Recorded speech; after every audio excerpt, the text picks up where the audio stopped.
Hey guys, welcome back to the channel. This is story about what if Naruto saves Rias from Rias part 1. Before I start, please do support for more amazing content and comments for part 2. Do consider to subscribe my channel and share my video to your friends and check out the description as well. Let's start the video. Issei Hayate was speechless at the flag event happening in front of him. This pretty girl had walked up to him out of nowhere, called for him by name, and she even asked him. "I'm sorry, what did you say?" "Geez, why are you making me say it again?" The beautiful young girl with long black hair whined as she tried to work up her courage again with a burning red face. "We've seen Hayate-kun walk around this way for a while now, and then every time I saw you two got nervous. My knees got weak and then my heart started to race. And I've wanted to say this to you for some time now." She took a deep breath. "Hayate-kun, will you go out with me?" Issei looked at the girl called Yuma Amano as time froze around him. Just earlier today he had dreamed of getting a girlfriend to grab her wonderful boobs. He had peeked on all the girls in the changing room so he could see their naked bodies. And he was beaten up because he was a vile and hated pervert. And yet somehow, this beautiful, lovely girl wanted to be his girlfriend. What could he say? What was he thinking? "Ke. Yes. Of course I'll go out with you." "Ha ha ha ha ha ha ha. Guess I need to thank you for." "Run. Get away from H. Just an last time." "You don't have to. I'm doing this for BZZ. A hand came down and smacked the alarm clock silent, leaving him in silence while the man pushed himself up. His messy, unruly blonde hair parted slightly to reveal a blue eye hidden behind the bangs. He looked up at the only window in the room and had to close his eyes to not be blinded by the sunlight. He looked between the crummy cover, stained futon, dirty room, bug-infested floors and pile of old clothes. He just sighed and rubbed the back of his head. "Guess I'll go today. Nothing better to do." There she is. "Himejima, you look so lovely today. Do you want us to carry your bags for you, Onisima? We love you, Akanini-sama. Era. It's good to see you all today." The beautiful smiling, ponytailed senior woman responded cheerfully to all of her loving crowd. The boys and girls of Ko always did this sort of ritual when they saw her walk through the halls. It's the kind of expectation you have when one of the two great Onisimas walk through the school. Akino Himejima was about the average height of the girls her age. She had deep black hair, done up into a long ponytail that almost reached down to her feet. She had a marvelously curvaceous figure, perfect mile-long legs, wide hips and a thin waist that lead up to the largest pair of breasts in the school. For some girls, they admired her just because she was still able to stand up straight with those things on her chest. She walked with an amazing grace and poise that not many would find in this day and age. Her hair and ponytail was so elegant that many of her fans called it the last great ponytail of the 21st century. And when the masses looked to her, she held her hand to her mouth and gave a stunning smile with era. She was the dream girl for many members of the school, and an ideal older sister for others. She walked into her homeroom and acknowledged everyone who greeted her so intently. She walked to the back of the room and sat in her chair. She started to organize her desk when she noticed another form walk into her space. "You appear to be as popular as ever, Akino-san." The busted girl looked up from her desk to see her fellow classmate standing by her side. The girl was a slim beauty with short black hair and captivating purple eyes hidden behind her red glasses. She had her arm under her modest chest and was fixing her glasses. "It's Sauna Keichu. Kaicho. We love you." Era, looks like you're still quite the popular girl yourself, Kaicho," Akino said with a laugh as she covered her mouth and smiled. If everyone was looking at them at the moment, then it was best they kept up the appearance that they were only familiar with each other. "What can I do for you today, Kaicho?" "I just wanted to inquire how Rias was doing." Sauna leaned against the desk to relax herself. "I heard that the reception date has already been set for sometime next month. How did she take that?" Akino's face actually stiffened for a moment at the mention of a certain reception that has been set in her personal future. She closed her eyes before she regained her perfect composure. Era, Kaicho, you should know better than to underestimate Bucho like that. She has far too many responsibilities to worry about than a silly date." Sauna noticed for a second the uncomfortable expression on the Himejima woman's face before she ignored it and smiled. "I suppose you're right. Rias was always more of an in-and-out kind of girl." She wanted to continue her talk but was interrupted by the commotion around them. "Hey! Did you guys hear?" "What?" "Apparently that guy came to school today." What? Seriously? Why does he even bother? Nobody wants him here anyway. Heh, he probably thinks nobody will keep calling him loser if he tries and prove himself at school. Too late for that. He's a failure at everything he does anyway. Sauna and Aquino listened in as their classmates talked about one of the third years in their school. Someone who transferred in last year into their second term. And someone who never came to school, never came to his classes, didn't go to any clubs or have any friends. He was just as bad as the so-called pervert trio of the second years. The loser of Ko Academy. Everyone in the hallway was looking at the woman as she walked down the hall with her mind on other subjects. She had a voluptuous body with perfect hourglass figure and a large bust that caught the eye of most hormonal teenagers. Her turquoise eyes were like magnificent gems that captured the soul of many feeble hearts. But above everything else, her beautiful, flowing crimson hair covered her back like a curtain of silk. Rias Gremery. The most beautiful girl in Ko Academy. The most popular idol in the school. And the other half of the two great Onisimas. The stunning foreigner in charge of the occult research club that spoke so fluently that you almost couldn't believe she hadn't spent her whole life in Japan. Despite most of the students in the hallway putting their full attention on the crimson-haired girl, she paid no mind to their stares. She was preoccupied with thinking about all the strange events and signs she was receiving over the last few weeks. Magical readings of possible holy elements in the town vicinity were putting her on edge. Not to mention that Oniisama and Otasama had set a date to her to meet a certain vain immortal devil. She sighed and shook her head. She was not in the mood for a whole school day of work. Except with her eyes covered and her unfocused senses, she didn't see a taller, larger figure come around the corner. They walked into each other, and the crimson beauty fell back on her butt. The moment she fell over, the entire hallway went silent in shock and anger. Rias moaned a little and rubbed her back, sorry. A larger, calloused hand lowered down to help her up. Rias looked past the hand and up at the man it belonged to. He was taller than her, at least by several inches. He was wearing the Ko Academy uniform with a light orange shirt underneath the black jacket. His clothes were wrinkly and disheveled, probably from not being properly attended to by the blond man. And his shaggy blonde hair had pushed his bangs over his eyes to keep them out of sight from the redhead, but left the strange marks on his face free for her to see. After a moment of silence to look over the blond man, she realized she was still on the floor. She reached out to take his hand. Get out of here, you bastard. Some of Rias' fans kicked the blonde away and guarded their idol from his advances.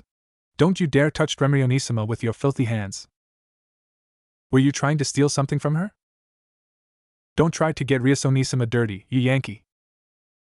Rias was surrounded by both young boys and girls from the school that thought they needed to protect her from the supposed delinquent. She heard rumors about Naruto Uzumaki, a classmate in her year that came from overseas with bleached hair and a rough accent. She heard that he had ties to the underbelly of society, rarely ever came to school and always looked like he was ready to steal and become a charity case. Which was why most of the school tried to stay away from him. As Naruto was pushed away by the large barrier of students, his eyes briefly met with Rias. Just for an instant, just long enough for only Rias to fully see them. And everyone was wrong. His eyes didn't convey any form of deceit. They didn't show any anger or fear, no sadness or trickery. They were empty. He wasn't trying to keep up appearances or look good in front of other people. He simply didn't care who said what about him. He was just there. Rias watched him walk away, ignoring the sounds of the other students telling him to leave the third-year beauty alone. And she watched him walk away.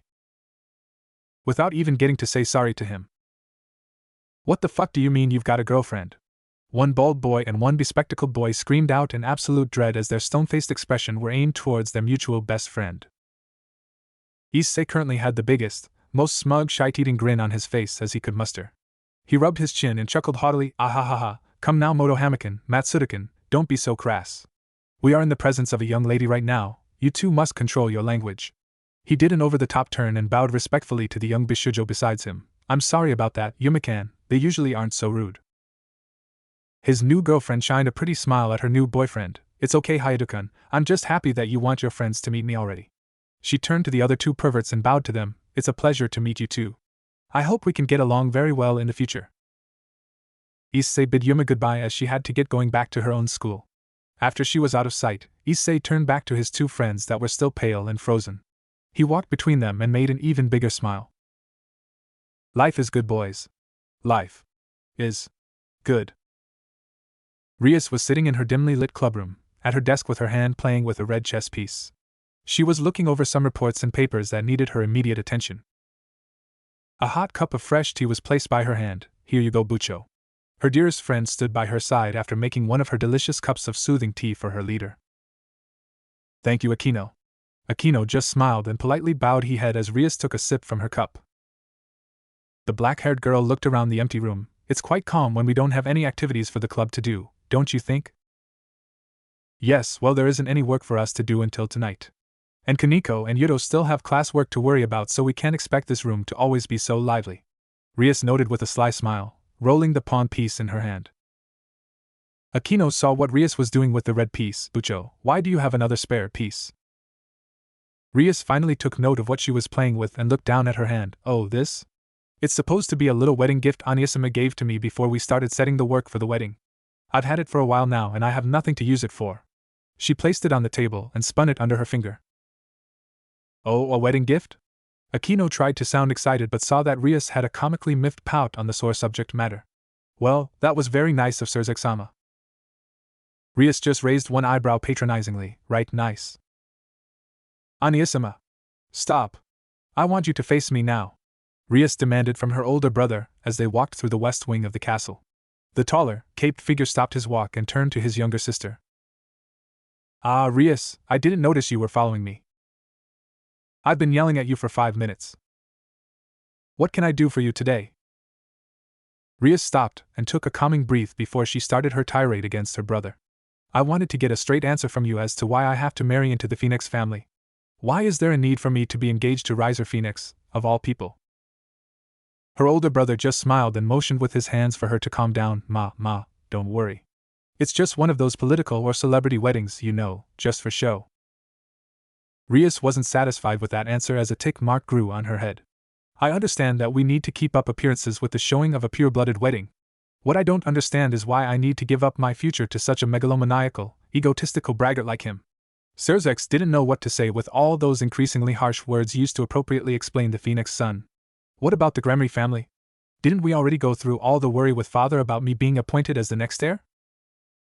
You don't have to worry about things like that, Rias. If it really comes down to it, Milikas will have to take up the throne when he comes of age. Surzek turned back around and started heading back to his quarters. Besides, this is all just a formality that we should be able to figure out soon enough. Oniasama. Catch. Rias caught the item her brother threw over his shoulder and looked down at it. A white pawn piece that started to glow red in her hands. One of their evil pieces. What is this? An extra pawn piece Ajuka gave to me to hand over to someone I believe deserved it.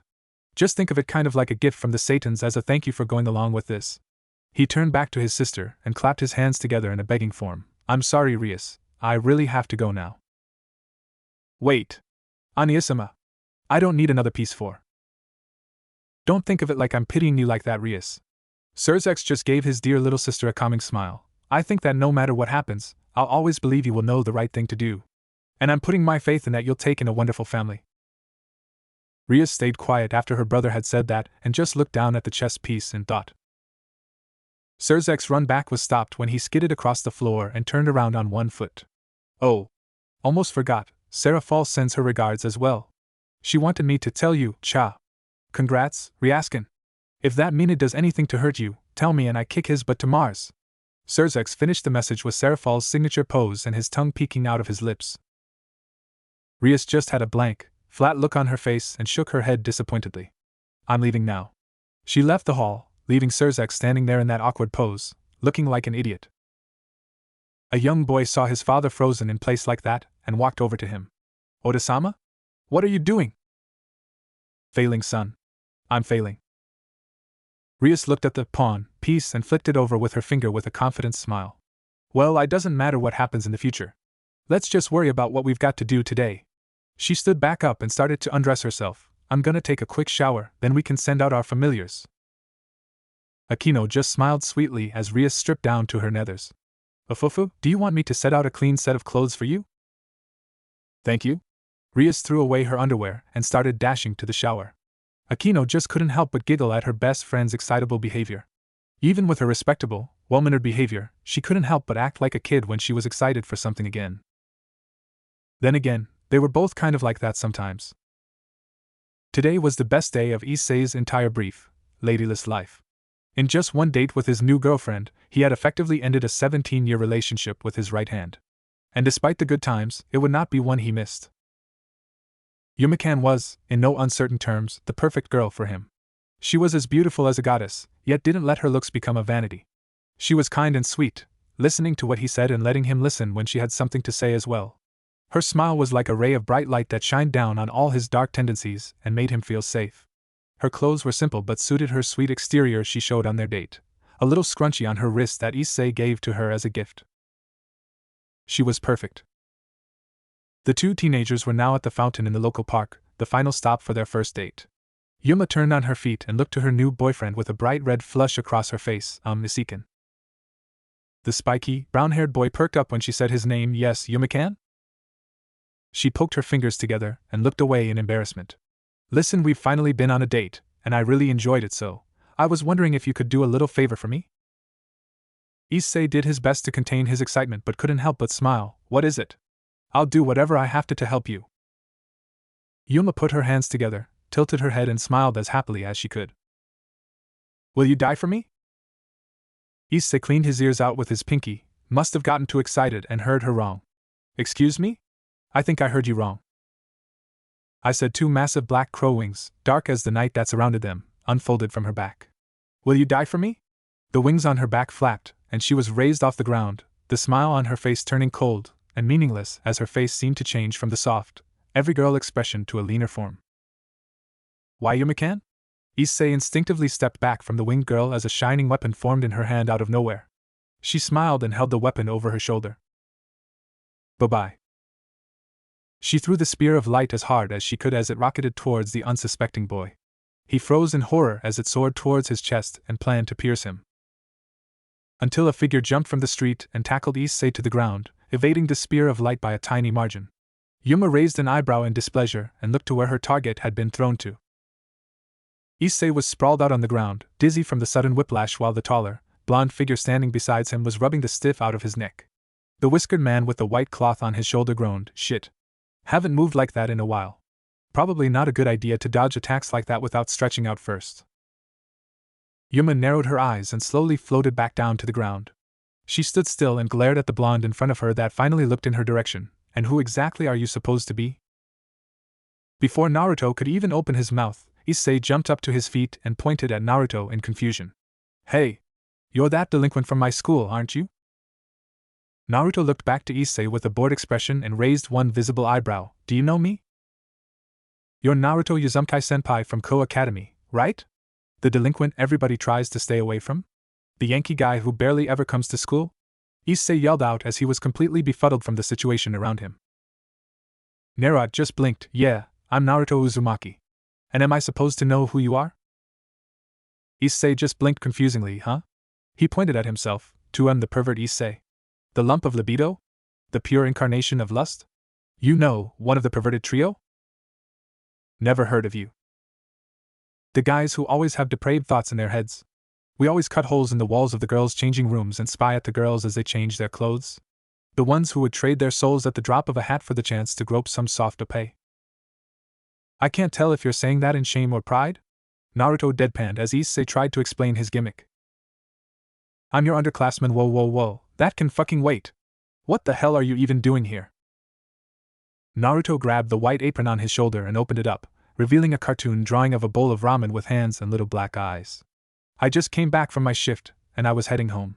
He turned around and looked to the girl with the massive wingspan, and on my way, I see some girl about to make some brat into a shish kebab. I'm 1 year younger than you. Yuma glared at the two men, not sensing any power or special aura coming from either of them. Yet she was distracted with thinking how the blonde was able to jump out of the way of her attack and still take Issei with him. You shouldn't have interfered, boy. This was just a private matter I have with Isiken. But since you've interfered, I guess you'll just have to be a part of it now. Naruto's eyes furrowed as Issei looked at her in worry and tried to reason with her. Why, Yumikan, what's going on? Why are you doing this? Yuma looked at the second-year student and smiled at him. Oh, Isiken, there is no Yumikan. That's just a lie I told you to get close to you. She laughed into her hand. Did you really think any girl would want to go out on a date with you, a dirty little weasel? How silly of you. Issei's face fell into hopelessness as his heart became heavy. Naruto nudged him back. I don't know what the hell's going on here, but I don't think we should stick around to find out. Issei tried to empathize with the girl. There has to be something wrong with her. She wouldn't say things like that. What about the bird wings on her back, kid? I don't think this is a situation where we try to. Naruto stopped speaking when he saw Yuma's smiling face directly behind Issei's dreaded expression. He panicked and tried to make space before he felt an unbelievably hot sensation burn his chest and heart. A spear of pure light had been shoved through Issei's back and pierced through Naruto's chest, leaving them both frozen in disbelief as the burning pain settled in their centers. The light weapon evaporated and two huge, gaping bloody holes were made through their bodies. Issei fell backwards, landing on the gravel and making a huge splash of crimson blood around him. Naruto fell to his knees, grasping the empty hole in his chest and vomiting massive globs of blood, coating his legs and the ground with his vital life. His vision blurred and he reached out to the smiling woman, trying to grab her even though she was at least a foot away from reach. His motor skills failed and Naruto fell sideways into a huge pool of crimson. Both of them were bleeding out, Issei and Naruto in shock as the agonizing pain faded and their whole bodies went numb and cold. Issei raised his blood-soaked hand as it trembled in front of his face, drops of his blood falling all over his face. Past the hand, he could see that Yuma walked over and stood over the bleeding-out boy with a sickeningly sweet smile still on her face. Sorry, Asuken, but I had to do this. Don't blame me, blame the one that gave you such a dangerous skill. She looks back up and pouted at the blonde who was heavily panting as his eyes shook in his head. But you can blame yourself for trying to play the hero part when you had no chance. Naruto just raised a shaky hand at her before coughing up more blood and falling back on the pebbles beneath him. She looked back down to Issei, knelt down by his frightened head and smiled. It was fun. Thanks for taking me out on that date, Asuken. She kissed her fingers and tapped his tear-covered cheeks as he tried to wheeze out a plea. She started to float again and waved at her dying ex-boyfriend, bye. She disappeared from sight, leaving the two men to bleed out as the light faded from their eyes. Naruto couldn't help but curse what had happened. He said he didn't want to be a part of anything like this again, but the moment it arrives, he has to try and help people. But now he was dying, and this time there was no help from anyone else to make sure he makes it out of this alive. Issei was silently crying, feeling the contrast of his body going cold as he was bathing in the warmth of his own blood. He didn't want this to happen. He didn't want to die yet. He was still a virgin, damn it. There had to be some rule against this kind of shit. As the two men started to fade out, a bright red light started to shine from a blood-covered paper beside Issei's pants. A massive circle with dozens of symbols inside of it was projected from the soaked piece of parchment, and the men were bathed in a warm red glow. A female figure formed above the red circle, and she looked down at the dying men below her. I guess you were the one who called me. And it looks like I came just in time to clean up the mess. She looked down at the brown-haired boy as the light finally disappeared from his eyes and his head went slack. She looked up a little towards the blonde whose face was covered in his own blood yet still found enough strength left to look into her eyes. They stared for a moment before his eyes went hazy and slowly closed shut. They were dead. Both of them. Finally gone from this world. She just closed her eyes and smiled. Well, it looks like I've found two little strays on their way home. Well, don't worry boys, I'll see you soon. Two large, crooked black wings sprouted out of her lower back and her hands started to glow the same kind of red as her hair.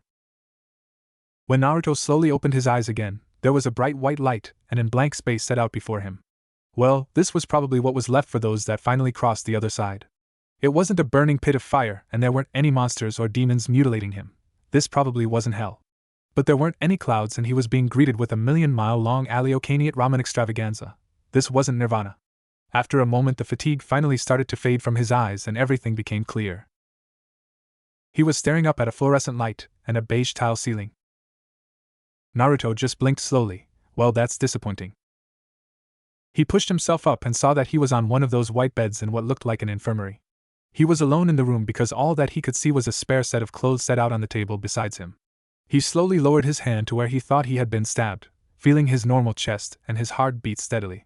He rubbed his face and sighed. Was all that just a dream? He put his hand back on the bed and was greeted with a soft sensation and a warm feeling covering his hand. Naruto slowly turned his head to look down at the girl that had softly moaned when his hand touched her breast while she was quietly napping. Her soft face was taking in light breaths while her long red hair covered her body like a blanket. And she might have been naked. Naruto lifted up the bed sheet they seemed to have been sharing. Yep, she was naked. And so was he. Naruto didn't know if this was a dream, real life or the afterlife, but this had never happened before. So Naruto pulled himself out of the bed and started to dress himself in the new clothes that had been set out at the side. He grabbed the black boxers and blue jeans to cover his bare privates. Your other pair was soaked in blood and had a hole through it, so I had to get you a new outfit. I hope you don't mind. Naruto pulled the unbuttoned shirt over his toned frame and looked over his shoulder to the girl in the bed that had finally woken up. Naruto started to button up the new shirt. It's fine. These look like better clothes anyway. He stayed silent for a moment before asking a question that was on his mind for the last few moments. Did we do anything? Rias smiled and giggled, shaking her head negatively. No. We didn't do anything like that.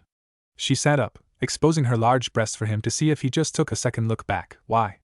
Are you disappointed? Relieved, actually. If I did actually do something like that, I would at least like to remember what it was like. Naruto finished buttoning the shirt and straightened it out. What happened exactly? I was summoned after you and the other boy had been stabbed by that woman. He nodded his head. What happened to that kid? I healed his wound and dropped him off in his room back at his house. Rias stretched out her stiff body before pulling the sheet up to cover his naked chest, out of courtesy for the man that looked like he was waiting for her to cover up before facing her. I couldn't find your address in the school registry, so I just brought you to the infirmary in the academy. Naruto just nodded his head and stood up. And you're naked, why exactly? Rias just looked down at her current clothing situation. Because I can heal other people better when I have closer contact to their bodies. After I healed Hayadukan's injuries, I came back over here to heal yours. And after I was done, I was so tired that I had to take a quick nap. It's a little fault of mine, but I find it more comfortable to sleep naked than to wear anything else when you sleep. Naruto stopped getting dressed, fully clothed in a new set of jeans and a white polo shirt. He turned towards the bed and leaned against the wall of the infirmary. He stared at the redhead. Rias Gremory-san, right? Yes, Naruto Uzumaki-san. Do you mind if I call you Naruto? Naruto just shrugged his shoulders indifferently. That didn't matter right now. Who exactly are you? I'm Rias Gremory. She threw her legs off the side of the bed and crossed them comfortably. Two large, black bat wings unfolding from her back, and I'm a devil. Naruto's eyes actually widened before he smiled in a condescending manner. Devil? Really? I've seen a lot of stuff before, but I draw the line at devil. You're a devil now too. The disbelief in Naruto's eyes suddenly faded when he realized she really wasn't joking. What do you mean? I couldn't bring you back to life as a human, so I brought you back as a devil. You should be lucky I had a spare piece to give you after I brought back Hayadukan. He took almost every other one I had. Rias informed the blonde, silently thanking her stupid Onisama for giving her that little gift. She pointed at his chest. As of now, you're a servant to the house of Gremory. Naruto placed his hand against his chest, looking down at it and thought. Can you take it back? Rias shook her head. I'm sorry. Even if I could, if I tried to do that, then you would most likely die again. Servitude or death? Well, that just sucks. Naruto huffed as he looked up at the lights over his head, spreading the hair out of his eyes. Rias tilted her head. I promise it won't be as bad as you think. If you give it a chance, I'm sure you would find something to keep you here. Naruto closed his eyes. I'm sorry, Gremory-san, but it's because I'm here that I won't have anything to care about again. Naruto walked over to the door and opened it up. I won't abandon you. Me and my group won't leave you alone at school. Then I guess I don't need to go to school anymore. Whatever, I'm pretty sure I can learn what I need on the streets. He joked with a little smile as he prepared to walk out. Before he stopped and looked over at the redhead again, bowing his head slightly. Thank you. Rias watched as Naruto left the infirmary and made his way out of the school. She sighed and got out of bed, placing her feet on the cold ground and standing naked in the empty room. She walked over to her neatly piled clothes and pulled her underwear up her legs. I won't let you go so easily, Naruto, she said with a small smile and giggle. You're just too cute and interesting for my new pawn. She vowed to herself to bring Naruto to her side, whatever the methods. Naruto always knew he never really was much of a morning person. Sometimes he would have gotten up early for training, but if he had a choice between getting up or sleeping in, he would take sleeping in hands down. But now it seems like he wasn't interested in the idea of getting up during the morning or afternoon now either. Just standing in the light of the sun felt like he had 1-ton boulders hooked onto his arms, legs and eyelids. He was sluggish all the way to work, feeling like he was dragging his limbs around. And at work, Gramps said that he was acting more sluggish and scatterbrained than usual. And now, for some odd reason, he felt like he had more energy while walking down the street to his apartment. He felt like he could run a few marathons and not even get winded. And everything was so bright that he couldn't tell the difference between whether something was under the moonlight or in the shadows of the buildings around him. He thought about all the different explanations for these sudden bursts in energy. Perhaps he just didn't get enough sleep last night, and now that the sun was down he was feeling more awake. Or maybe someone slipped him something in his drink, and now he's going through the side effects. Yet all his mind could think about was that pretty crimson-haired woman he found himself in bed with last night. And that no matter how much he tried to ignore it, the words she said to him last night had left an impression. "You're a devil now too." Naruto sighed and tried to shake his head free of the bad thoughts. All he wanted to do right now was go home, lay on the crappy futon, and try to shut his eyes. Naruto passed a taller man in a black trench coat and fedora on the street. As the blond man walked further past him, the tall man lifted his hand and a blue light started to form. He spun on his feet and threw the spear of light at the back of the retreating boy. The man saw the burning hot light pierce through the cloth of his target, and there was no body. The man watched as the white apron he had pierced started to burn into nothing but ash. He looked up from that spot to see the whiskered blond man standing a meter away from the burning cloth after dodging his attack. Naruto looked down to see the spear of light evaporate into little particles, leaving a seared-through hole in the ground. He looked up at the strange man across from him. "That's my second one in 2 days. I need to pay for those, you know." "Well, don't worry about it," the older man said as a similar pair of large black feathery wings popped out of his back and stretched out to their fullest length. "You won't need to worry about anything after I'm done with you, little devil." Naruto stepped back a little when he saw the man reveal his true nature. He looked the man over. "So what are you supposed to be anyway? Are you supposed to be a devil hunting other devils?" The tall man raised an eyebrow at his condescending tone and shook his head. "Aw, that's cute. He doesn't even know the preschool basics." He shook his head negatively. "No, I'm not a filthy devil like you," he said in a tone that wasn't venomous but just like he was stating general knowledge. "I'm a fallen angel." Naruto raised an eyebrow at his title. "Okay, what exactly does that mean?" The large man just looked at him in confusion. And when he saw the completely serious look on the blonde's face, he realized that he really wasn't joking about this. "Oh. Okay. You really don't know. Wow, I must be dealing with a fresh out of the crib kind of brat here. No matter." 2 large spears formed in his hands and he raised them over his head. "I'll just have to finish this quicker than I thought." He threw the spears of light at the blonde and watched as he dove out of the way from its strike zone. Naruto landed on the ground and looked up to watch as the fallen angel created more and more of his spears. The fallen angel sent his spears of light soaring at the young blonde man as he sprinted through the streets. Naruto still wasn't certain about how much damage these things could do if they even just scratched his skin, but since he didn't want to end up like he did yesterday, he opted to keep as far away from them as he could. Naruto continued to evade the attacks before one of them impacted against the fire hydrant in front of him. He jumped back and guarded himself as the metal protection measure exploded and covered the area in a spray of steam and water. The large man smiled as he was certain that he had finally started to break the young man down. But in the large spray of water he saw a trash can being thrown at him with impeccable aim. He swiped upward and shattered the plastic container like it was nothing. But after he destroyed the can, all of the garbage contents inside of it scattered and pelted him in trash. He opened his eyes again, and they widened when he saw the drenched blonde appear in front of him. He furrowed his eyes intensely, and planted a solid fist into the older man's face. He stumbled back a bit, and felt a drop of blood escape from his gums. He licked up the minuscule bit of blood and swallowed it before it escaped his lips. He smiled at the young man that now stood a foot away from him, and looked down at the arm that punched him. He smiled at the blood dripping down it. "Well, it looks as if you didn't come out as unharmed as you would have liked to, huh?" Naruto looked down at the metal shrapnel that pierced his arms at different intervals. He kept the wound out of sight to try and ignore the settling pain in his limbs. He gave a cheeky grin and said in a playful tone, "Big talk from a guy with a banana peel on his head." The fallen angel's smile started to fade and he reached up for the peel on his fedora. He tossed it to the side and wiped his hand on his jacket with a laugh. He looked at the blonde. "Okay.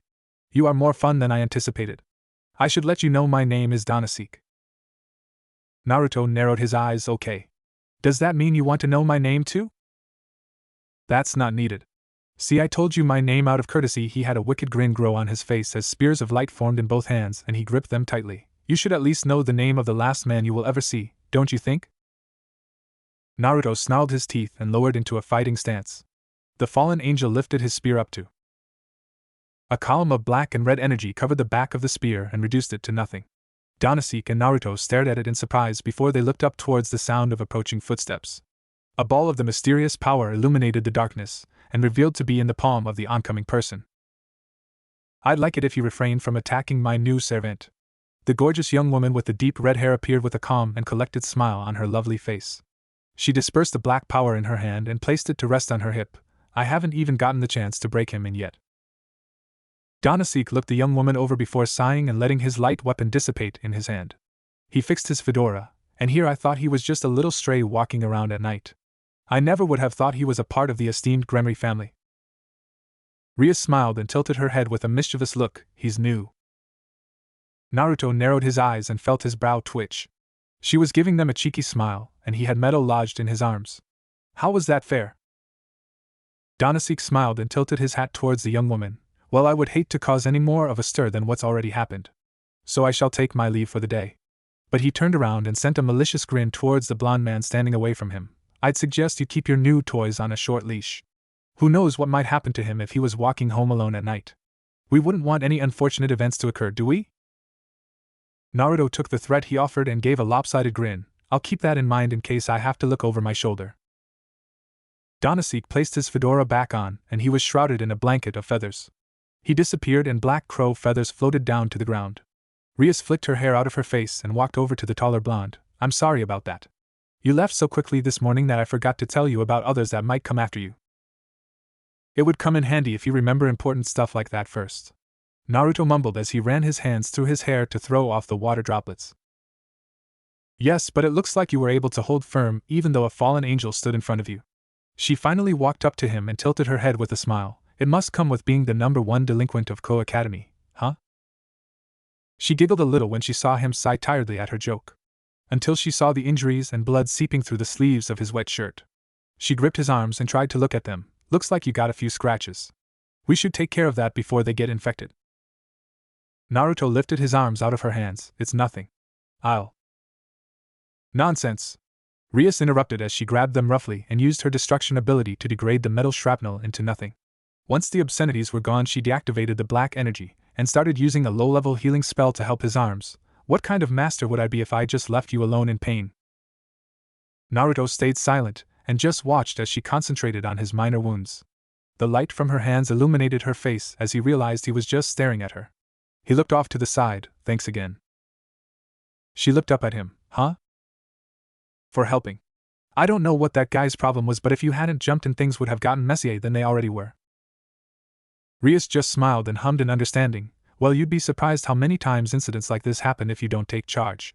I just had to make sure nothing happened to my 2 new pawns before I could officially bring you into our group."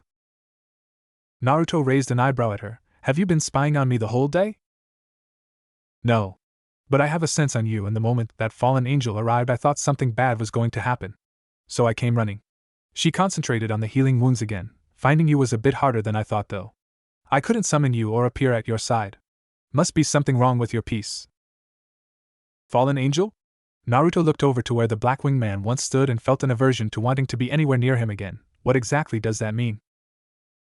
Rias stopped healing him for a moment and looked at him with a confident expression. "If you'd like, I can explain everything to you. All you have to do is come to school tomorrow and stay after classes to come to our club." The whiskered blonde looked rather displeased with that condition. "You can't be serious." "I am," she replied with a firm smile. "In fact, I'm going to go visit Hidokun's house after this to tell him the same thing. What do you think?" Naruto thought for a moment until he shook his head. "No, thank you. I want to know what's going on, but I'd rather not be sucked into this thing any more than I already am." "All right then," Rias reluctantly agreed with a solemn nod of her head. Before she looked up at him with a wry smile. "Then I think I'll just cash in all these favors you owe me for healing you these last 2 days." Naruto froze for a moment as his shaggy hair covered his eyes in a shadow. He mechanically turned his head towards the redhead. "You can't be. Or maybe I'll just follow you every day after work and keep bothering you until you say yes." She smiled at him innocently. "How does that sound?" Naruto felt a tick grow in his face as he pulled his arms out of her grasp. She seemed unhappy with that response and glared lightly at him. "I wasn't done. This is enough. I can fix the rest of it by myself." Naruto gingerly rubbed his arms. "I'd rather not put myself further in your pocket than I already have." She pouted up at him before sighing and shaking her head. Rias put her hands on her hips. Naruto stayed silent for a minute before lowering his head in defeat. I'll think about it. Rias nodded her head and started walking away. I'll see you tomorrow then. My vice president and I will be busy with other matters, so I'll send someone to pick you up. She disappeared in a flash of red light and Naruto was left alone in the street. He looked at the wounds that were close to closing up before he pulled them away. He just kept looking at them like he was expecting something, but nothing changed. He let out a heavy breath and looked very tired. It used to be a whole lot easier. The entire room was quiet as all the students were nervous and jittery. Mostly because of the dark and heavy atmosphere revolving around the blonde delinquent that surprisingly came to class today. Although for the entire day he just had his face down in his desk and arms. Even the teachers gave up on trying to get him to pay attention during their classes. Hey, did Uzumaki seriously stay the whole day? 2 days. In a row. He actually came to class 2 days in a row. Has that ever happened before? Why is he doing it this time? Maybe it's an alibi? He's trying to establish somewhere everyone can see him so he can't be accused for a crime he committed? Seriously? Did these people sleep under tabloid articles or something? And all of these rumors started because of one woman and his shitty timing. Naruto was just glad his uniform sleeves were covering up the bandages all over his arms, or else he would never hear the end of it. So far he hadn't seen head or tail of the Gremry girl or any other member of her little group. Just when the day had started to end, it looked like he was in the clear. And now all he wanted to do was take a quick nap. Poke. Naruto groaned and dug himself further into the desk. Poke. He scratched his scalp and went back to trying to sleep. Poke, poke, poke, poke. The blonde man realized he wasn't going to be able to ignore this little pointy thing poking his head. So he slowly lifted his head up to see who was trying to get his attention. He was looking a small, almost doll-like little girl with fluffy white hair all around her delicate face. She was wearing their school uniform, but she didn't look old enough to be out of middle school. She had a little kitten hair clip on her bang and her solid yellow eyes were completely focused on the blonde she was staring at. She didn't even have a proper expression on her face. She was just staring at Naruto blankly. And to be honest, he was so caught off guard by this girl's sudden appearance that he was just staying silent for a moment. Oh my god! It's Kaneka-kun. She's Sakurubulit. What's our darling little angel doing here? And why is she talking to that brute? Maybe he's blackmailing her or something. He turned Kaneka-kun into his little errand girl. Ah! Bastard. Making her his gopher like that. I want her to be my gopher too. He didn't even do anything yet, and the accusations were already flying around. He blinked a few times and placed his head on his folded arms high. Hello? She responded in a quiet little voice. Who are you supposed to be? I am Kaneko Tuju. I am a first-year student here. She bowed her head towards the sitting blonde. It's a pleasure to meet you. Naruto bowed his head lightly in a return to her respectful gesture. What can I help you with? I'm here to show you to our clubhouse. Naruto was completely silent for a moment. He slowly blinked his eyes and rubbed the sand out of them. Wait, are you? I'm a part of Rias Gremrybucho's group. Kaneko stayed silent for a moment before leaning in to whisper to him. She said to use that exact terminology to convince you. And that if you tried to trick me or run away at any point, I should sweep your legs and drag you there by your feet. Naruto had a lazy look on his face before he planted his head into the desk. He grumbled some muffled obscenities before standing up and grabbing his bag. All right. Show me the way. The odd sight of the tall blonde senior and the petite white-haired freshman was talked about by everyone in the halls. Words were said. Rumors were spread. And whispers were hushed.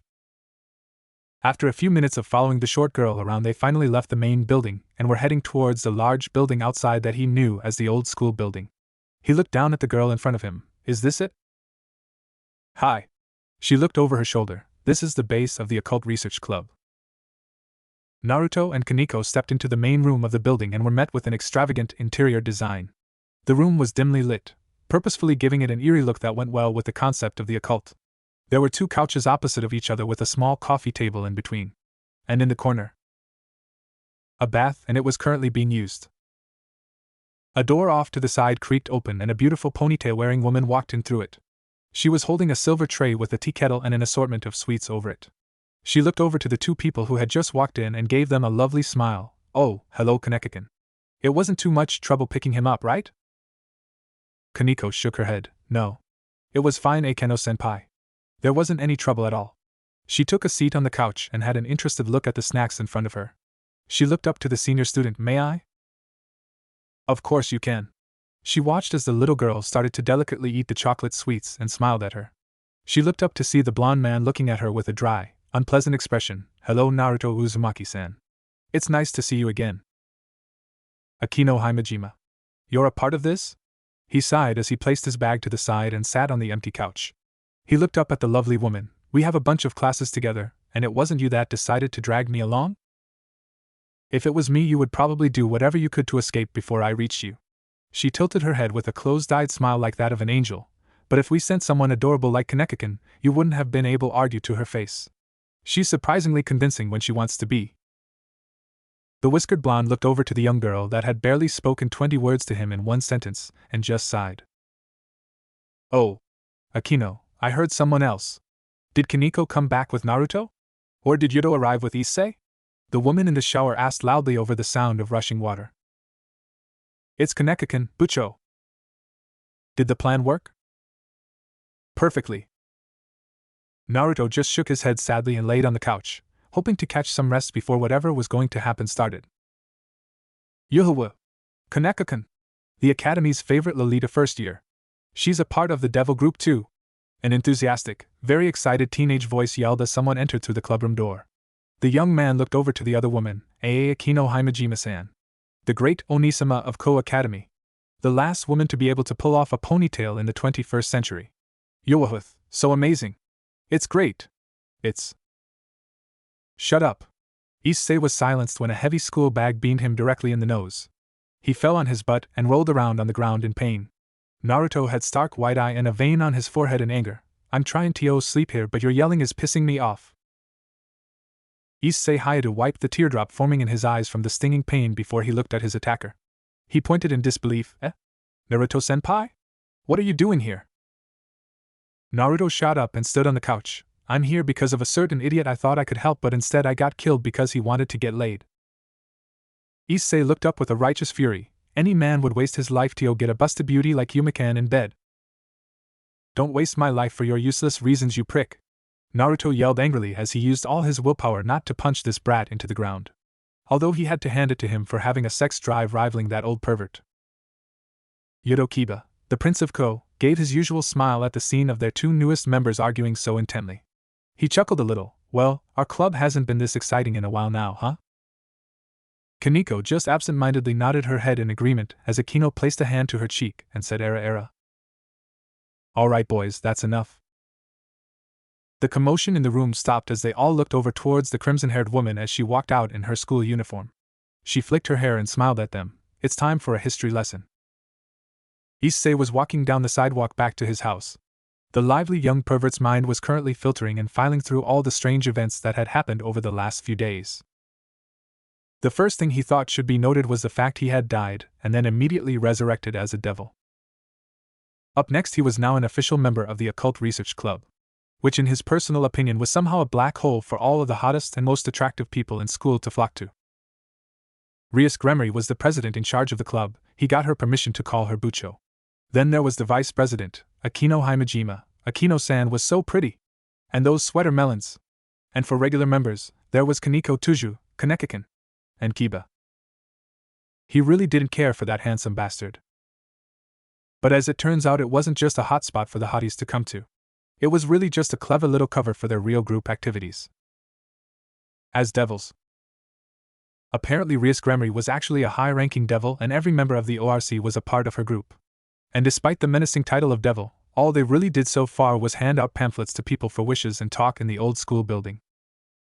Which was a real relief for him because he really didn't want to do the whole reaping souls, boiling flesh and drinking blood thing he saw in the movies and shows. Apparently, he had something inside his body called a sacred gear that was very valuable to her group. When Issei was asked to summon it, by way of shooting out a Kamehameha and totally embarrassing himself in front of his new club, his left arm glowed with an unnatural light and a bulky red gauntlet formed from his elbow down. He wasn't ashamed to say it looked totally badass. Also, the reason why he was attacked by the girl that he formerly knew as Yuma Amano was because she was part of an opposing group to the devils, a member of the fallen angels, and they had killed him because they were frightened that his sacred gear could be used against them. Bucho warned him to stay away from fallen angels by any means necessary. And right beside him in the inauguration to the ORC was Naruto Uzumaki-senpai. And he didn't seem at all surprised or intrigued by the entire concept of devils and the supernatural. In fact, that was the last time Issei had seen Naruto at the club, or even at school in general. He didn't want to be a part of their group in the slightest. And even when Bucho was calling to him to stay, he said, "I'm grateful for what you've done for me, really. But I don't want to be a part of a war that doesn't involve me. I promise if I meet any more of those fallen angel guys I won't say anything about your club. See ya." And he walked out the front door. Bucho seemed a little miffed at that, but she shrugged her shoulders and just said she would figure a way to persuade him into their group later on. But Issei already found his persuasion. If he worked hard enough, gained some experience, and proved himself worthy, he could make a devil peerage of his own. And then he could finally realize his true dream. His own personal harem filled with beautiful, big-breasted women. So now he didn't care at all about blonde delinquent upperclassmen or fallen angels. All he cared about was passing out these flyers and getting closer to making his own harem. Issei was so giddy that he creepily chuckled while walking down the sidewalk. And while he was distracted with his perverted dreams. Kia! He looked over to see a girl in a simple green habit and veil covering her face had tripped over. She moaned and she sat back up and rubbed her face. Issei blinked in surprise before he walked over to the young lady and offered his hand. "Are you all right?" "Huh." She looked up at the young man that asked her the question and saw that he was reaching down to help her. She smiled nervously and took his hand to stand back up. "Ooh, thank you. I was." A strong wind passed by for a moment, and the girl's nun cap was blown off her head. Her long golden locks were free for the world to see and her emerald eyes looked up at the man in front of her. Issei's eyes met with the beautiful foreigner's for what felt like hours. And all that came to mind was, "Wow. Ooh. Too so sorry about my fall. I don't know where I going." And am I the golden-haired young lady nervously sputtered in rough Japanese as she tried to apologize and thank the man that had helped her. She was probably speaking in a rough accent as she tried to use a language she had only recently started to learn. Thank goodness one of the perks to being a devil was the ability to understand other languages so easily. "It's all right. You don't need to apologize," he reassured the young blonde girl. She perked up when she heard him talk and had a hopeful smile on her face. "You speak Italian? Oh, that's wonderful. I was having such a hard time adjusting around here because I couldn't properly communicate with anyone." She grabbed his hands and looked up at him with a beautiful, kind smile. She nodded her head. "Thank you for helping me." Issei felt a blush run over his face when the beautiful stranger was showing her gratitude. He chuckled and scratched the back of his head. "It was nothing, really. But still, thank you. You're the first person I've met since coming here that she stopped in the middle of her sentence and touched the top of her head. Her eyes widened and she yelped before covering her mouth in shock.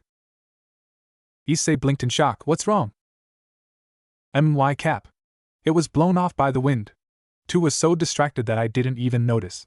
She got on her hands and knees and started to look around the sidewalk for any signs of her nun cap. She seemed worried. If I lose it I would have failed the church in my duties." Issei heard the concern in her voice and felt bad if he just left. He looked around in the immediate area and saw the little white cap resting on top of a bush. He smiled and picked it out of the twigs, found it. The girl stood back up and saw the man she had just met holding her cap and wiping some leaves out of it. She had a huge smile and clapped her hands together. "Oh, thank you. I don't know what I would have done if I had lost it." It's no problem." He held it out for her as she took it from his hand. They looked to each other, and Issei felt a sense of ease settle between them. He smiled. "I'm Issei Hayato." The girl blinked and nodded her head. "My name is Asia Argento. It's very nice to meet you, Issei-san." "Ah man." Naruto groaned as he looked at the third apron he had bought from his boss in the last few days. It was night time again and Naruto was taking his usual route through the park to get back home.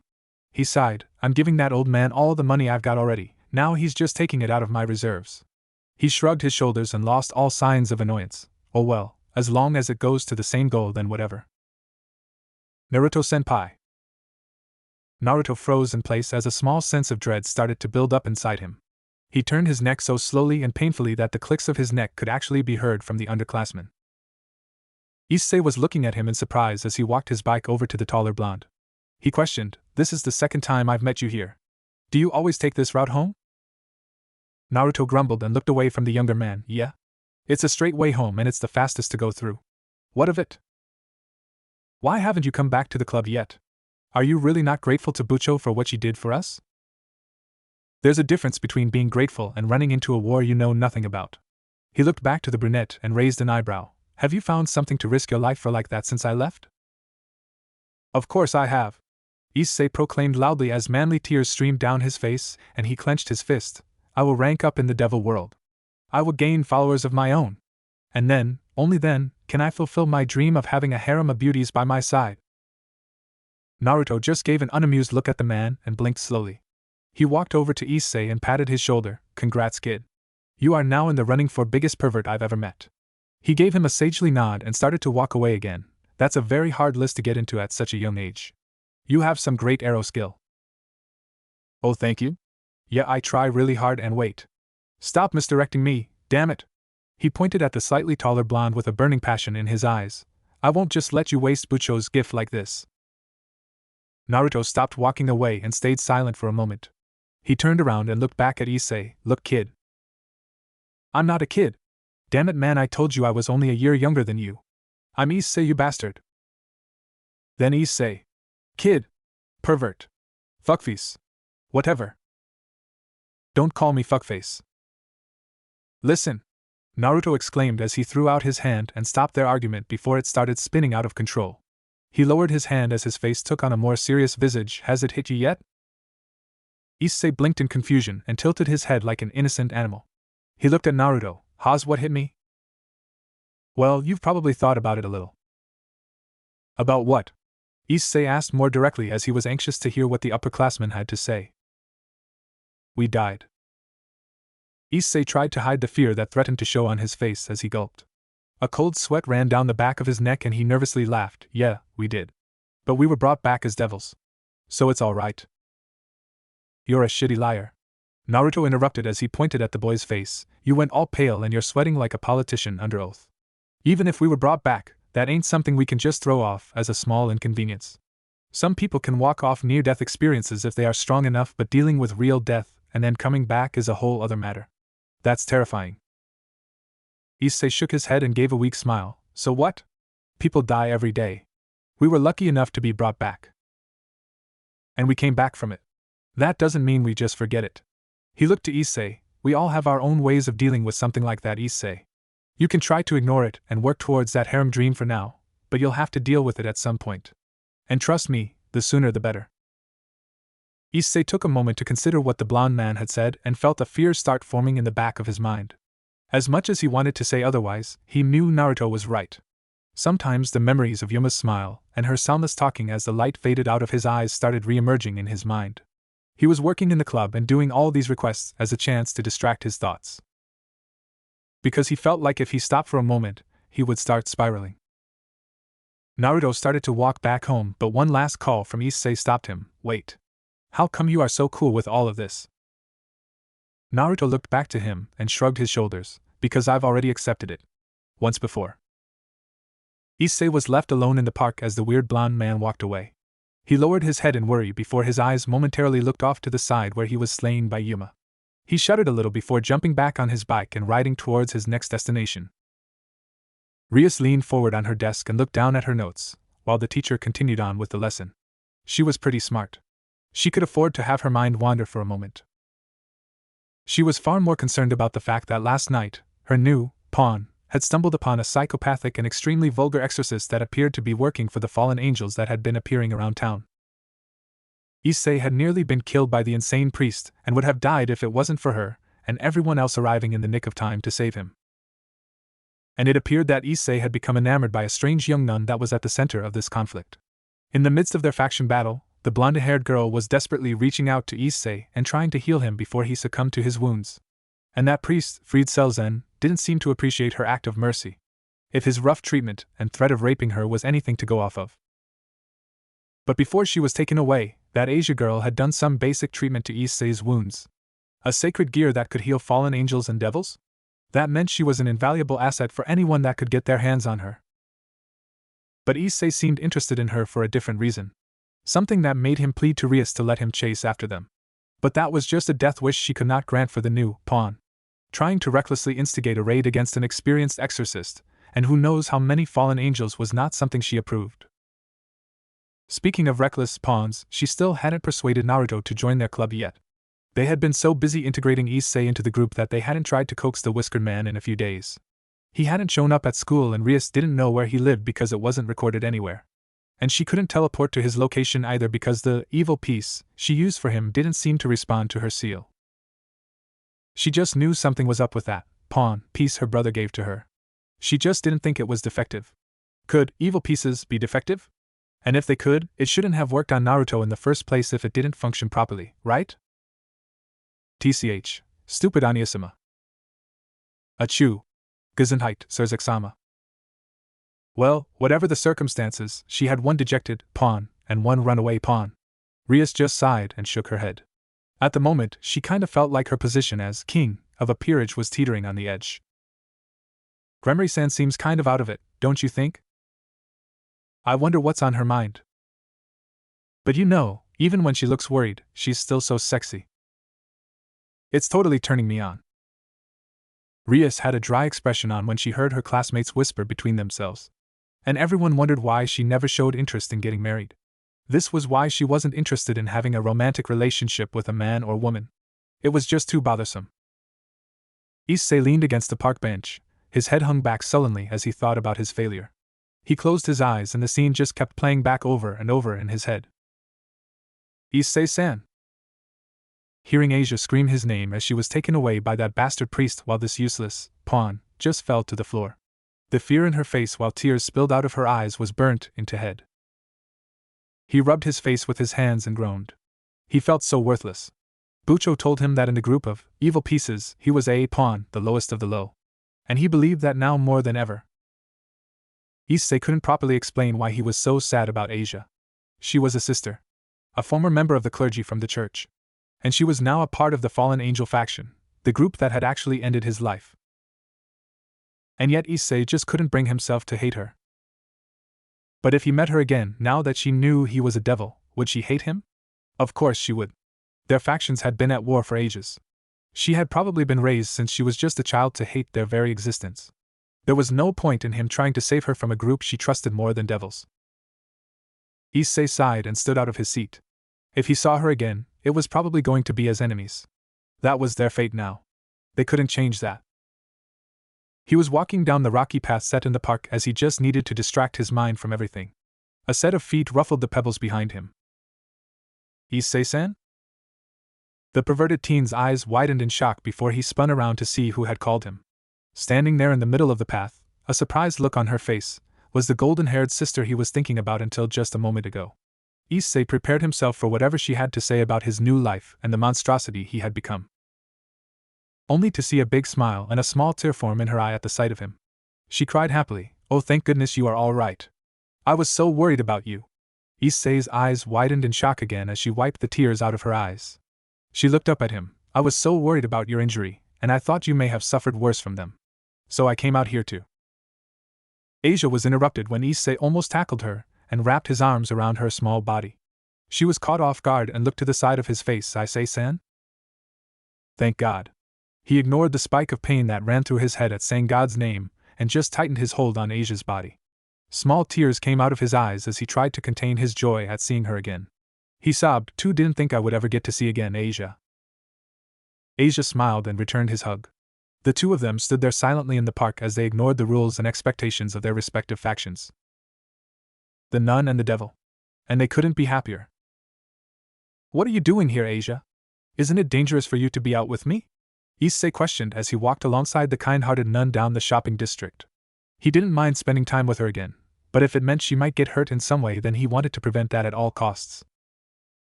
Asia shook her head. "No, it's quite all right, Issei-san. If I have to leave soon, then she had a sad look on her face for a moment, as she didn't want Issei to see her.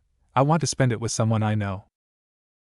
Issei stopped in the middle of his walk, letting Asia take a few steps forward until she noticed he was lagging. She turned around. "Issei-san?"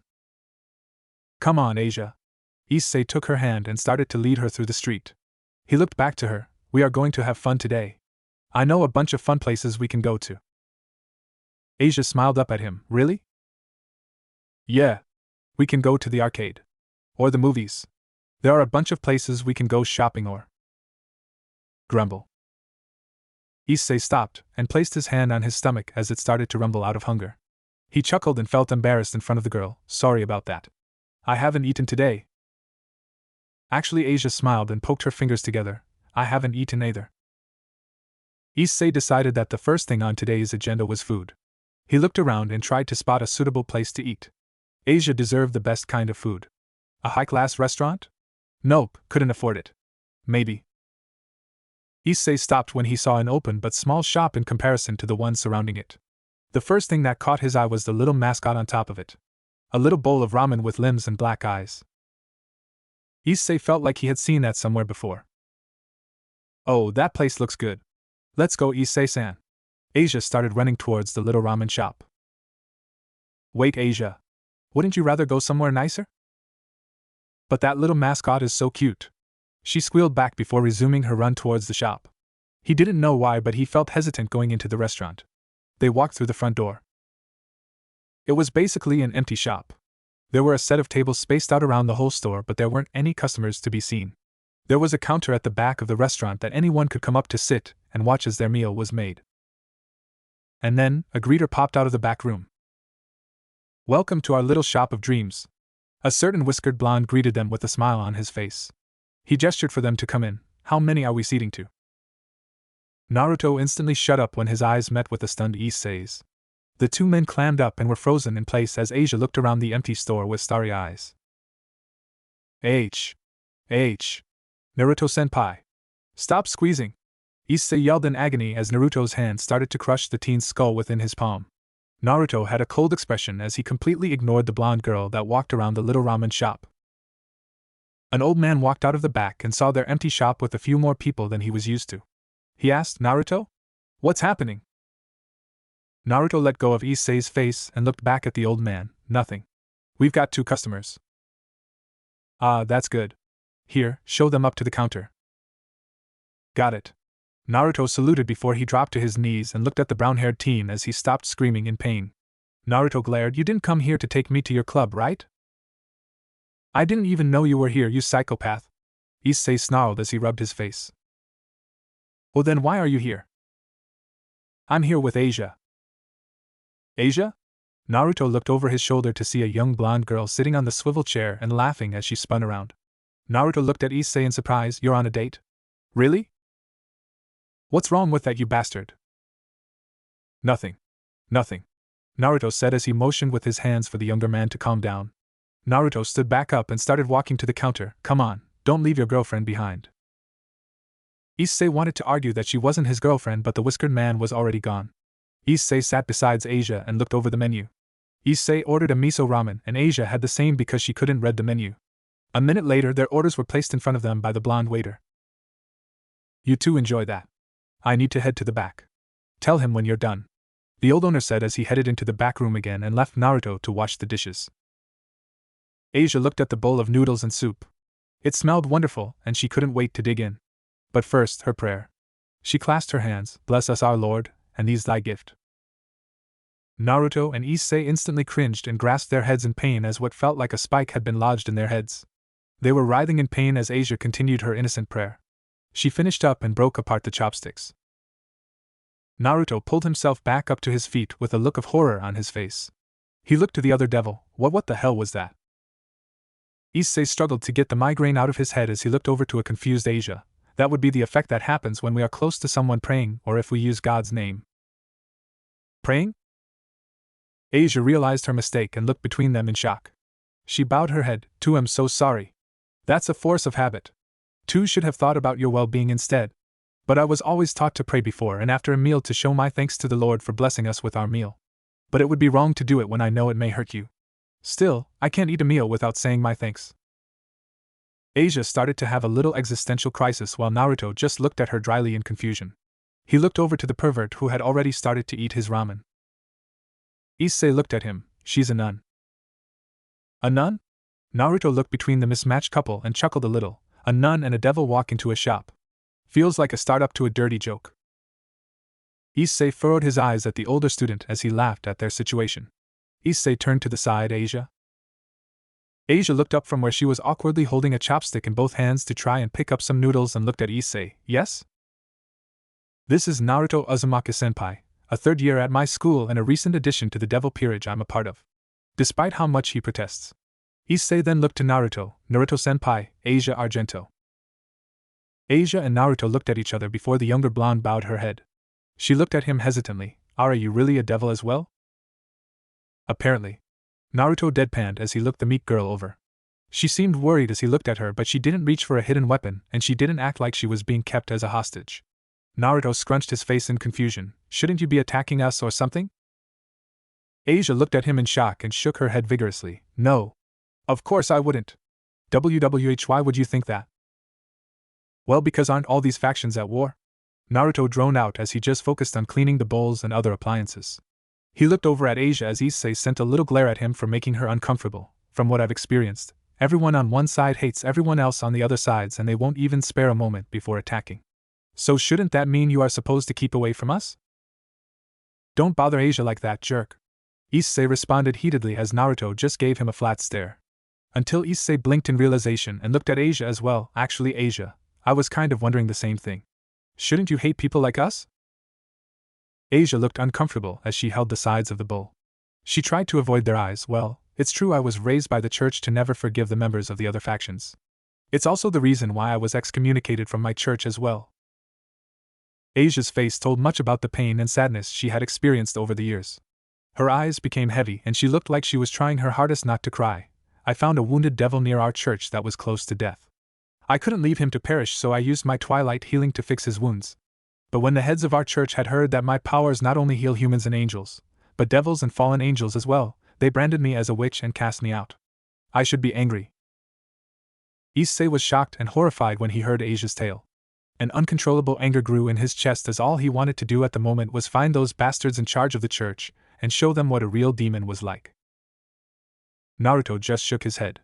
Hearing the anger and hatred people had for each other here made him sick. If this girl had learned to hate devils to their very core, he really wouldn't be surprised. But Asia had a small smile on her face. I can't bring myself to hate them. Or anyone. To know that may seem silly and naive, but I don't think we can ever solve anything like this war by just trying to kill each other. I think all life is precious. That's the lesson I felt was most important from everything I've learned from the Lord. And even though I was told the other factions were full of monsters that went against everything the Lord had to teach us, she looked at Issei with a warm smile as tears formed in her eyes. The way you treat me with such kindness gives me hope that we can resolve all this hatred without any more suffering. Issei could only look at Asia in surprise. Even after all the pain, suffering and injustices that had happened to her, she was still so pure-hearted. She was like an angel. A rough palm landed on her head and patted her hair. She looked up and saw Naruto giving her a small but wise smile. He laughed a little. That really might be a pretty naive way of thinking during a war. But if the world had more people like you in it, I'd bet there would be a lot less suffering in it. Asia had an embarrassed blush on her face from Naruto's kind words and Issei's smile. She just held her chopsticks like she did before and struggled to pick up some more noodles. Naruto took the chopsticks out of her hands and placed them in her left hand properly. He walked back to do his chores. Make sure you blow on them. They're really hot. Issei couldn't help but smile at what he saw. The senior that always walked away from him just couldn't leave an awkward girl like Asia by herself like that. He wasn't so bad after all. Issei and Asia were walking through the park again as the sun started to set. They had spent the entire afternoon together. They had watched movies, played at the arcade. Issei even won her a stuffed animal to keep. Asia hugged the little rat plushie a little closer to her chest as she looked around the park. She smiled at Issei. Thank you, Issei-san, for everything you've done today. Issei just chuckled. Don't mention it. No, really. This is the most fun I've had in my life. Asia hugged the little toy in her arms tighter as she committed the wonderful memories today in her head. I've never had any friends before. And I always wondered what it was like to play with someone like this. I'm glad I was able to at least once. It doesn't have to be just once. Asia looked over to Issei as he smiled at her. He walked over to her. I'm your friend, Asia. And I always will be. We can do this again for as long as you like. Because I want us to be friends forever. Asia looked up at him as he smiled down at her. and tears started coming down her face as her nose started to sniffle. Issei worried and panicked. What's wrong? Did I say something I wasn't supposed to? No, it isn't that, Issei-san. Tu would love to be your friend and do this again. But she can't. Not after today. Issei and Asia looked up in shock as a figure stood on the top of the fountain. A woman with large black wings coming out of her back and covering them in a setting shadow. Yuma Amano. She was even wearing the same clothes as before. Issei's eyes shrunk in horror. Why Yuma-kan? Rainer-sama. Asia squeaked out as she hid behind Issei. Rainer sighed when she saw Issei's horror-stricken face. She looked down at him as she floated to the ground. Wasn't it enough that I killed you once before? Now you have to stand in my way again? She sighed and shook her head before looking him over. Oh wait, looks like you grew a set of horns since I last saw you, huh? Hee, naughty boy. Rainer looked past him and towards Asia. Come along, Asia. I won't be mad at you if you be a good girl from here on out. 2. Asia isn't going anywhere with you, Issei proclaimed as his face was full of anger and fury for the black-haired fallen angel. She just gave him an unamused look. Shouldn't you know where this is heading? We've done this song and dance before. And that blonde boy won't be here this time to save you, Issei-kan. I don't need him. Issei waved his left hand out. Sacred gear. A brilliant light shined from his left arm before a large red gauntlet formed around it. He held it up, and the gem at the center of the hand glowed. Boost.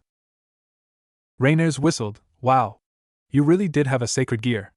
I was right. Yeah. I've got one. And now Issei gripped his fists and prepared for battle. I'm gonna use it too. Shwick. Blood spewed out of Issei's mouth and coated his chin as he fell to his knees. He weakly lowered his head to see the spear of light that had pierced through his stomach. Just a few inches south of where he had been killed before. He really hated this fucking park. He fell to his side as the burning sensation faded with the light spear. Another pool of blood started to form around his fallen body. Asia's heart sank as she cried for him. Issei-san. Rainer walked forward and summoned another spear into her hand. She smiled this time. I'll make sure you stay dead. But before Rainer could bring her weapon down upon the defeated devil, Asia stood in front of him with a desperate look in her eyes. Rainer glared at her. Move. Please. You don't have to do this. He thinks he can take my toy and get away with it? I don't think so. Please just leave him alone. Rainer dispersed her weapon and harshly grabbed Asia's cheeks.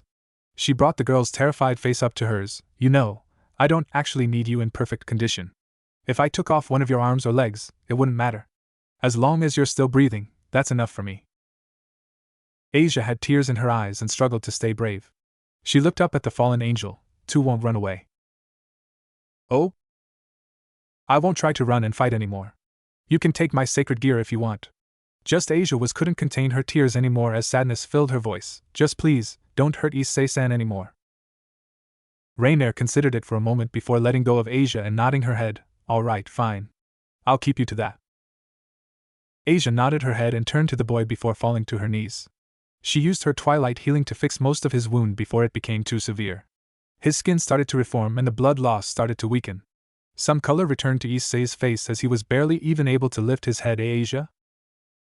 I'm sorry, Issei-san. You got hurt because of me again. And I'm so sorry. But it's all right now. Now I won't get you hurt anymore. Asia placed the stuffed rat he had won for her in front of him and started to walk over to Rainer's side. She looked back at him with a grateful smile. Thank you for everything. Issei desperately tried to reach out for her but couldn't find the strength. Rainer grasped the girl's shoulder, and they disappeared in a shower of black feathers. Issei was left there in a pool of blood as tears rolled down his face and merged with the red beneath. He had failed to save her. Naruto yawned as he walked back home with his apron over his shoulder as the moon hung in the sky. His boss was happy that Issei and Asia were so pleased with their noodles that he had given Naruto the day off tomorrow. Naruto wasn't surprised. Their shop was small and unpopular, but it definitely made some of the best ramen he had ever had. He stopped in his tracks when he saw what stood in front of him. Stand under a tree was that pretty blonde-haired boy from the club the other day. Sitting on the edge of the fountain and playing with the water was Kaneko as she waited patiently for their target. And standing in the middle of the area with his arms folded was Issei with a stern look on his face. He looked at Naruto. I need your help. Nope. Wait. Issei tried to catch Naruto before he ran out of his reach. All semblance of seriousness and control he had a moment ago was gone as Issei gripped his arm tightly. He looked at the blonde senior. Don't just run like that immediately. Of course I'm gonna run. Whenever I see your face it's like bells ringing in my head. I hear them saying get the fuck away. Get the fuck away. Shit's about to hit the fan. I mean goddamn man. All four devils took a moment to grab their heads when a wave of pain ran through it. Issei recovered. Asia was taken by the fallen angels. The same one that killed us. Naruto just sighed. Why wasn't he surprised that bitch with the wings wasn't done screwing with him? I don't know what they're going to do, but they said something about using Asia's sacred gear. And I can guess that it isn't going to be for anything good. Naruto stood back up and rubbed his head. He looked between the three of them. And you plan to do what, exactly? Butcho said that she can't get involved with an affair like this without causing a big uproar. But she didn't say we couldn't do anything. Issei gripped his fist and gave a firm glare. We're gonna attack the fallen angels' base in the church. Alright then. Naruto finally got to his question. So why are you coming to me? We can use all the help we could get. Naruto looked at him suspiciously. What exactly do you think I can do in this fight? You are a pawn. The same as Hayato-kun. Kiba added into the conversation as he walked over to them. That means you can use the same base abilities that all pawns can use, promotion. That can help everyone in a fight. Kaneko added in softly as she walked over to them as well. She looked up at the blonde. It should keep you safe. I still haven't changed my mind, you know. I don't have any reason to be a part of this war. Sorry, but no. Naruto walked past the group of three and headed home. Asia gave herself up for me. Issei yelled as he tried everything he could to convince the older blonde for help. He looked down in shame. No, I have no right to ask you to risk your life for something like this. You only just met her today, and I haven't done anything remotely good enough to earn a favor from you in the short time we've talked. But she's gonna suffer if I can't do something. He looked at the blonde's back. Despite how you act, I know you're a good guy. If you saved the life of a worthless pervert like me, then please, help me save Asia. Because she damn well deserves it more than I do. You can do whatever you want afterwards. You can leave town. I can try to get Butcho to leave you alone. You can even take your revenge against me if that's what you want. Just help me now. What that girl deserves, a freedom she's never had, that's something worth fighting for. Issei was huffing slightly after yelling out at Naruto. He looked at the blonde's back and desperately pleaded, please. The pawn, rook, and knight looked at the back of the older pawn as he just stood there silently. He spoke up, you're really gonna charge the enemy base, fighting an unknown amount of enemies with strength like the bitch who killed us, and try to take that girl back before she gets hurt? He shook his head, you're an idiot. And you aren't going to stop until you do it. Even if everyone tells you it's impossible, you're still gonna charge and without thinking and just hope for the best. Just for the sake of girl. But just as Issei had started to lose hope, Naruto turned around with a smirk on his face. You know, that sounds like something to fight for. Really? Issei smiled as Kiba and Kaneko looked between each other in triumph. Naruto walked over to one of the trees and hung his apron over a branch. Like hell he was going to bring another one into a fight like this. I guess I'd feel pretty bad if I let an innocent girl like that get hurt without even doing anything if I could. So I'll help out. Just for her. And after this, you'll owe me forever. Got it, fuckface? Issei just nodded his head eagerly. Not even making a comment on the unnecessary nickname he had been given. He walked back over to the little group and cracked his neck. All right then. Let's raise some hell. The group of four devils were making their way to the abandoned church in town. It was silent as the tense atmosphere settled between all of them. They were all walking side by side as they made their way down the street. Kaneko, then Naruto, then Issei, and at the end was Kiba. They had been walking in silence since they had left the park and were coming closer and closer to the edge of town. Just past the front of the forest would be the old abandoned church. And for the oncoming devils, the temporary base of the fallen angel faction that had snuck into town. They continued on quietly. Okay, I know this is a bit weird to ask when we are already making the march there, but do we have a plan? Naruto asked as he looked between the group. I mean, are we gonna sneak in and ambush them? Or are we just gonna play this by ear? Issei thought for a minute before they all stopped and looked at him. He panicked and kneeled down while holding his head in shock. Shit. I was so ready to charge in that I didn't even think of a plan. He looked back up at all of them. I guess we'll just improvise and hope for the best. Ah man. Naruto sighed as he shook his head. We're screwed, aren't we? Probably. Kaneko replied immediately in a monotone voice. Actually, in all honesty, we most likely will be meeting some opposition in the way of saving Hyadokun's nun friend. Kiba added as he started thinking, besides the main fallen angel in charge there might be some others that followed her along. As well as the exorcist we met the other night, and possibly others. Naruto nodded. Yeah, you might want to get ready with that whole multiple fallen angel idea. I met this the other night that tried to make a shish kebab out of me. He scowled while crossing his arms. Bet money there's gonna be more of them to jump us. Issei stood back up. Geez, you really know how people think while fighting, don't you, Naruto-senpai? I guess it was a lucky break to have the #1 delinquent of Koa Academy on our side, huh? You put way too much credit into a nickname some guys in school gave me. And you should really stop trying to summarize who I am just by the name. Issei gave him a light scowl. Well, sorry, but from my experience, the nicknames they pass around usually do a pretty good job. He pointed to himself. I mean, don't you think my nicknames as a depraved pervert suit me pretty well? Naruto shrugged his shoulder. I don't know. I usually don't waste even the most minimal amount of brain power thinking about you. Issei glared and was about to retort before Kiba raised his arm in the way. Excuse me for asking, Uzumaki-san, but something is bothering me. Kiba looked towards the older blonde. How did you come to be called a delinquent, and given such a bad reputation? I mean, you do not seem nearly as bad as everyone says you are. At most you are a bit snarky and have a rough personality. Issei scoffed. Rough is putting it lightly. Naruto's hand instantly shot out and karate chopped Issei in the throat. Kiba and Kaneko watched as the brown-haired pervert gagged and fell on his back as he gasped for air as Naruto cupped his chin. Well, it was all just a bunch of stuff that piled up after a while, but if I had to say what started it all, it would have to be an unfortunate meeting I had with Akino Himejima. The small group of students all looked at the blonde in surprise at what he said. He nodded. Yeah, it all started a little bit after I first transferred here. It was gym time and class was close to ending. It was still in the first week of Naruto's transferring to Koa Academy on a scholarship provided to him by the board of the school. It had quickly spread that there was a new kid who had moved here from parts unknown. And while some people had approached him for various reasons, no one had really gotten to know him yet.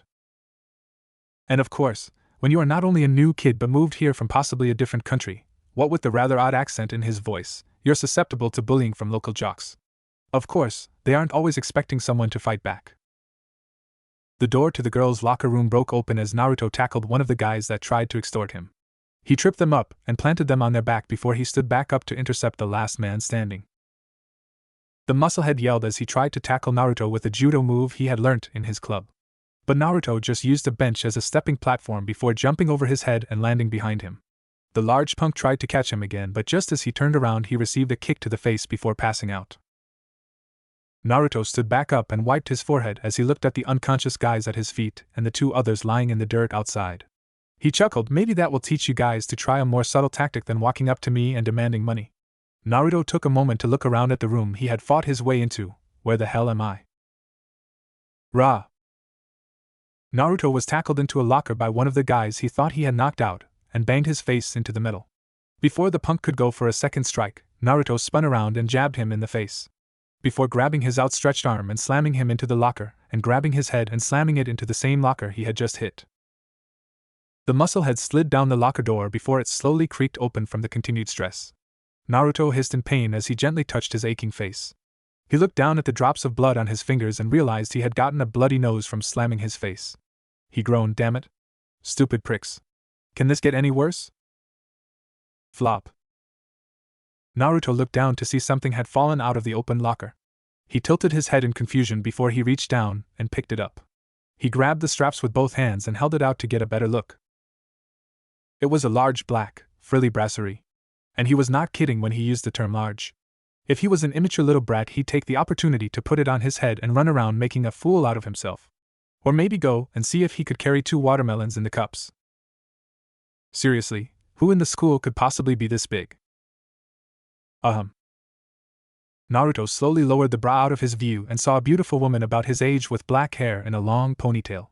She had a sickeningly sweet smile that could ease the pain in any nervous soul, and she directed it solely at the blonde in front of her. The whiskered man looked around her and saw a dozen other girls at the door peeking around at them. And then Naruto somehow looked at their situation from a third-person view.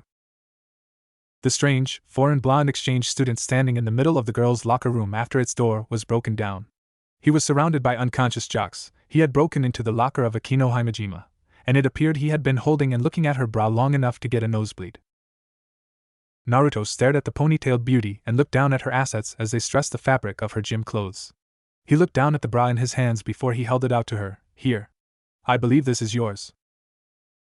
Akino just giggled lightly before she cracked her knuckles, which was then followed by each and every girl in her class that was standing outside of the room. Ayuyayawea. After that, guys started trying to work me over for cash and girls sorta just stayed away from me. I mean, to be fair, I probably would have somehow screwed everything up anyway if I waited long enough, but breaking into the girls' locker room and raiding a bra had a strong hand in advancing that problem. The rest of the present Gremory group just stared at him with blank faces as they let his story sink in. Degenerate, Kaneko said with half-lidded eyes. Oh come on. I just told you my side of the story. Kiba chuckled. Well, I suppose that explains why Akino-san treated you so coldly when you were in the clubhouse. But I have to be honest, I've heard so many different stories and rumors about you that I can't believe that's how everything began. He looked over to the brunette. It's actually quite funny, don't you think, Hayado-kun? But he didn't get a reply as they saw Issei with his head lowered and his shoulders shaking. Kiba tried to touch his shoulder. Hayado. Why? Why did this bastard get to hold the casing for the biggest and most wanted pair of breasts in the school? I want to hold it too, Issei cried indignantly as he pointed at Naruto. He then realized what they were doing and tried to compose himself. Shit, no. Not now. Asia comes first. Must focus on saving Asia. He started repeating to himself, first Asia, then breasts. First Asia, then breasts. Naruto deadpanned, way to get your priorities straight, man. Kaneko followed, pervert. As Issei continued to psych himself up, Naruto let a small smile come over his face. He smiled and looked over to Issei. See, I told you your true character would start showing itself soon. Issei felt his concentration break and looked over to his blonde senior. He blinked in confusion. Huh? What do you mean? I mean trying to save that little nun girl even though it will be dangerous. Looks like you found something you actually can live for now, huh? He chuckled. I told you you'd get over that harem dream sooner or later. Hehehe. Issei laughed evilly as a part of his face was shadowed and his eyes took on a menacing look. No, Naruto-senpai, you've got it all wrong. You see. The harem plan has always been my dream. Ever since I was a little child getting his first chubby. The pervert proclaimed proudly as manly tears ran down his face. Once I have saved Asia, I will go right back to my plan of being the harem king. Okay. I take back what I just said. Kaneko sent Issei a small scowl. Super pervert. It doesn't matter what you call me. I proudly stand by what I am. So go ahead. Call me what you want. Kaneko continued, filthy bottom-feeding scum of the earth that should just crawl under a rock and die. Issei looked down at the little rook in pain shock. Okay, that actually hurt my feelings a little. Oh, speaking of calling ourselves terrible names. Kiba looked over at Issei. Since we are walking into the unknown together, is it all right if I call you a Seiken now? Issei just gave a small nod. Sure. I've got no problem with that. Great.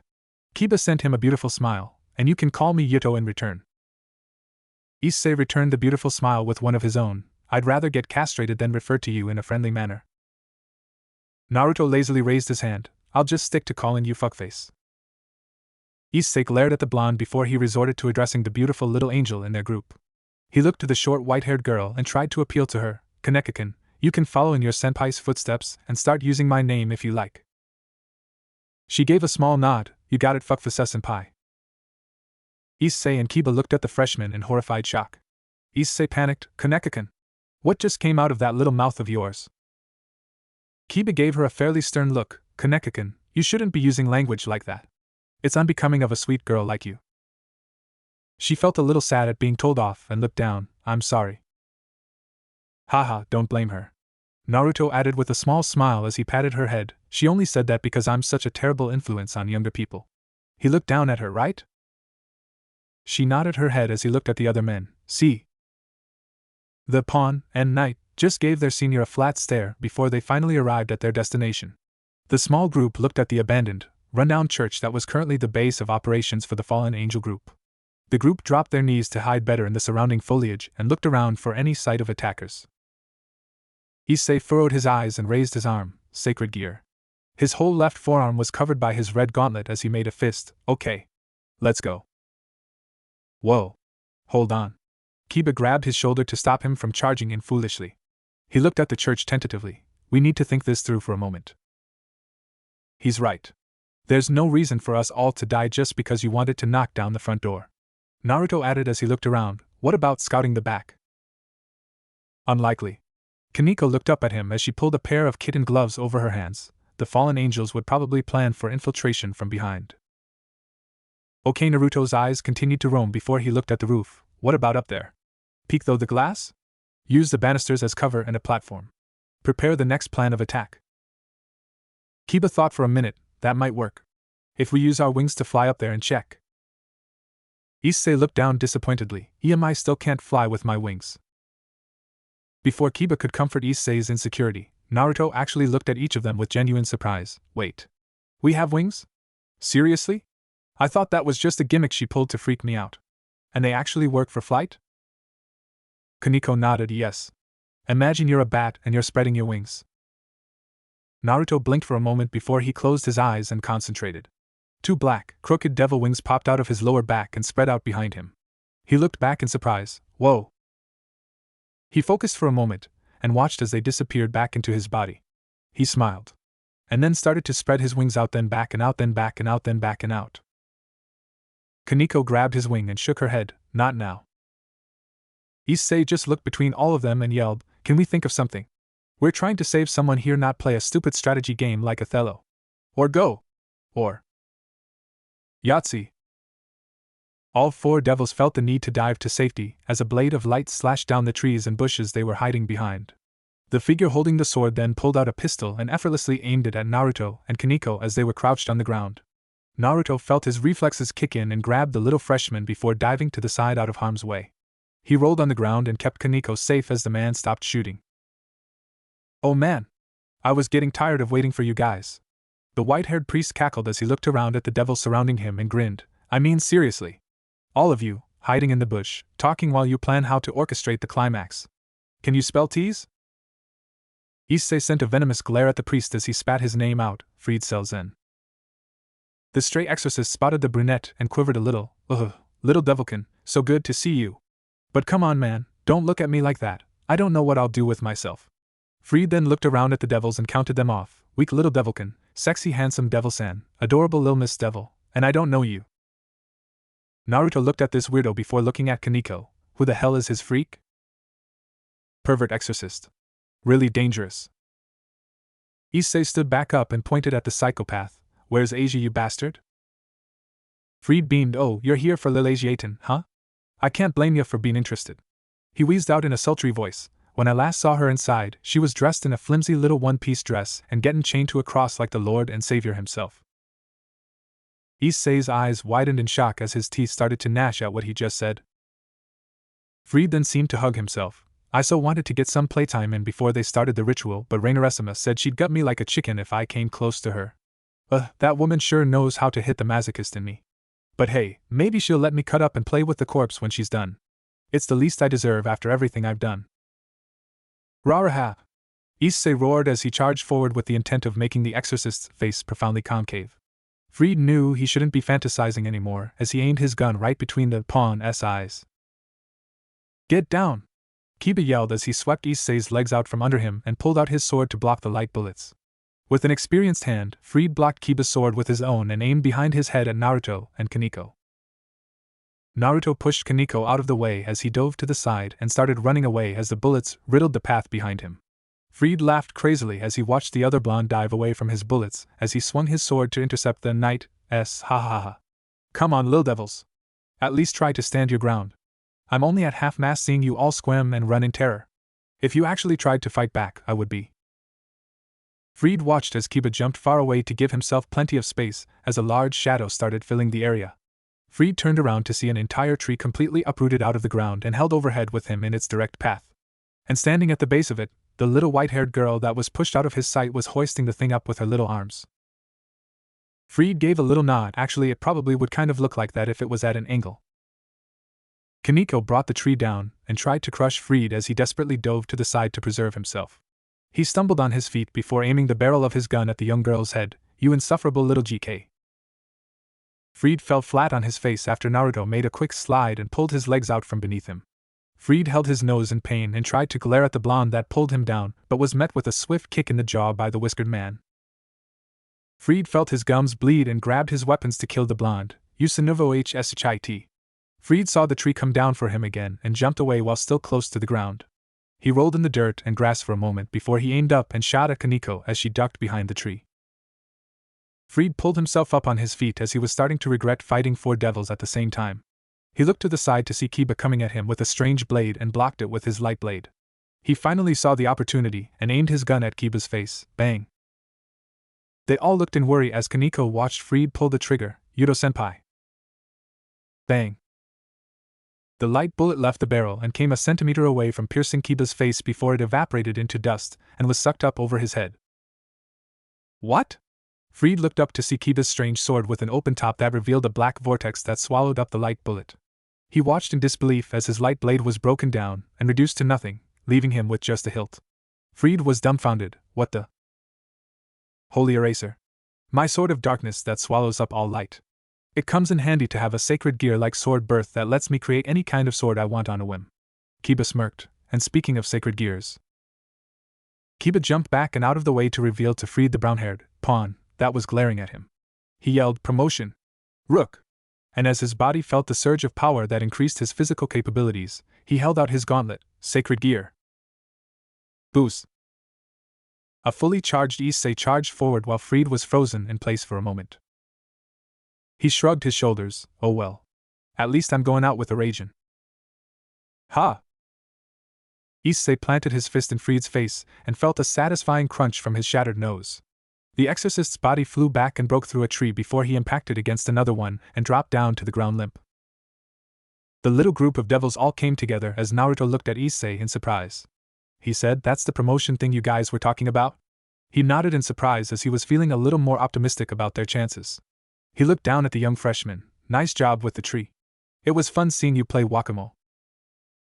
Kaneko nodded. "Thank you for pushing me out of the way long enough for me to do that." "Don't mention it."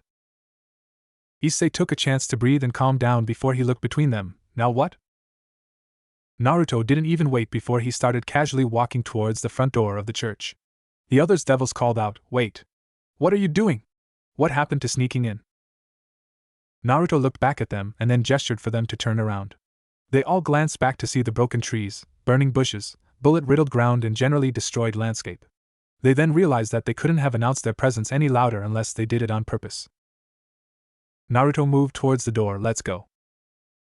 The bulk of the Gremory peerage ignored the unsettling feeling they had walking into a church and looked around at its rundown interior. The benches and walls were damp and splintered, covered in dust from no visitors in who knows how long. There was mold building up in the corners and edges of the walls and a musty stench had settled into the atmosphere. Issei was completely underwhelmed by the sight. This is their base of operations. Geez, you'd think a group of fallen angels would choose a little more glamorous place to work out of. Kaneko added while she looked around, "We operate from a room in an abandoned school building." "Oh. Right." Kiba whistled, getting all of their attention, before he jerked his head towards a back door that led into a stairway towards the basement. He faced it. "I believe this might be what we are looking for." Issei ran up next to him. "Asia's down there?" "It would be our best bet." He looked around. That crazy exorcist said that they were holding a ceremony for her. And I can't see anywhere else that would give them ample space and time to do so. So now we're going down into the deep, dank, possibly dungeon-esque basement to stop some weird ceremony in a church. Naruto chided as he shook his head. Fuck. And here I am thinking devils were the weird ones.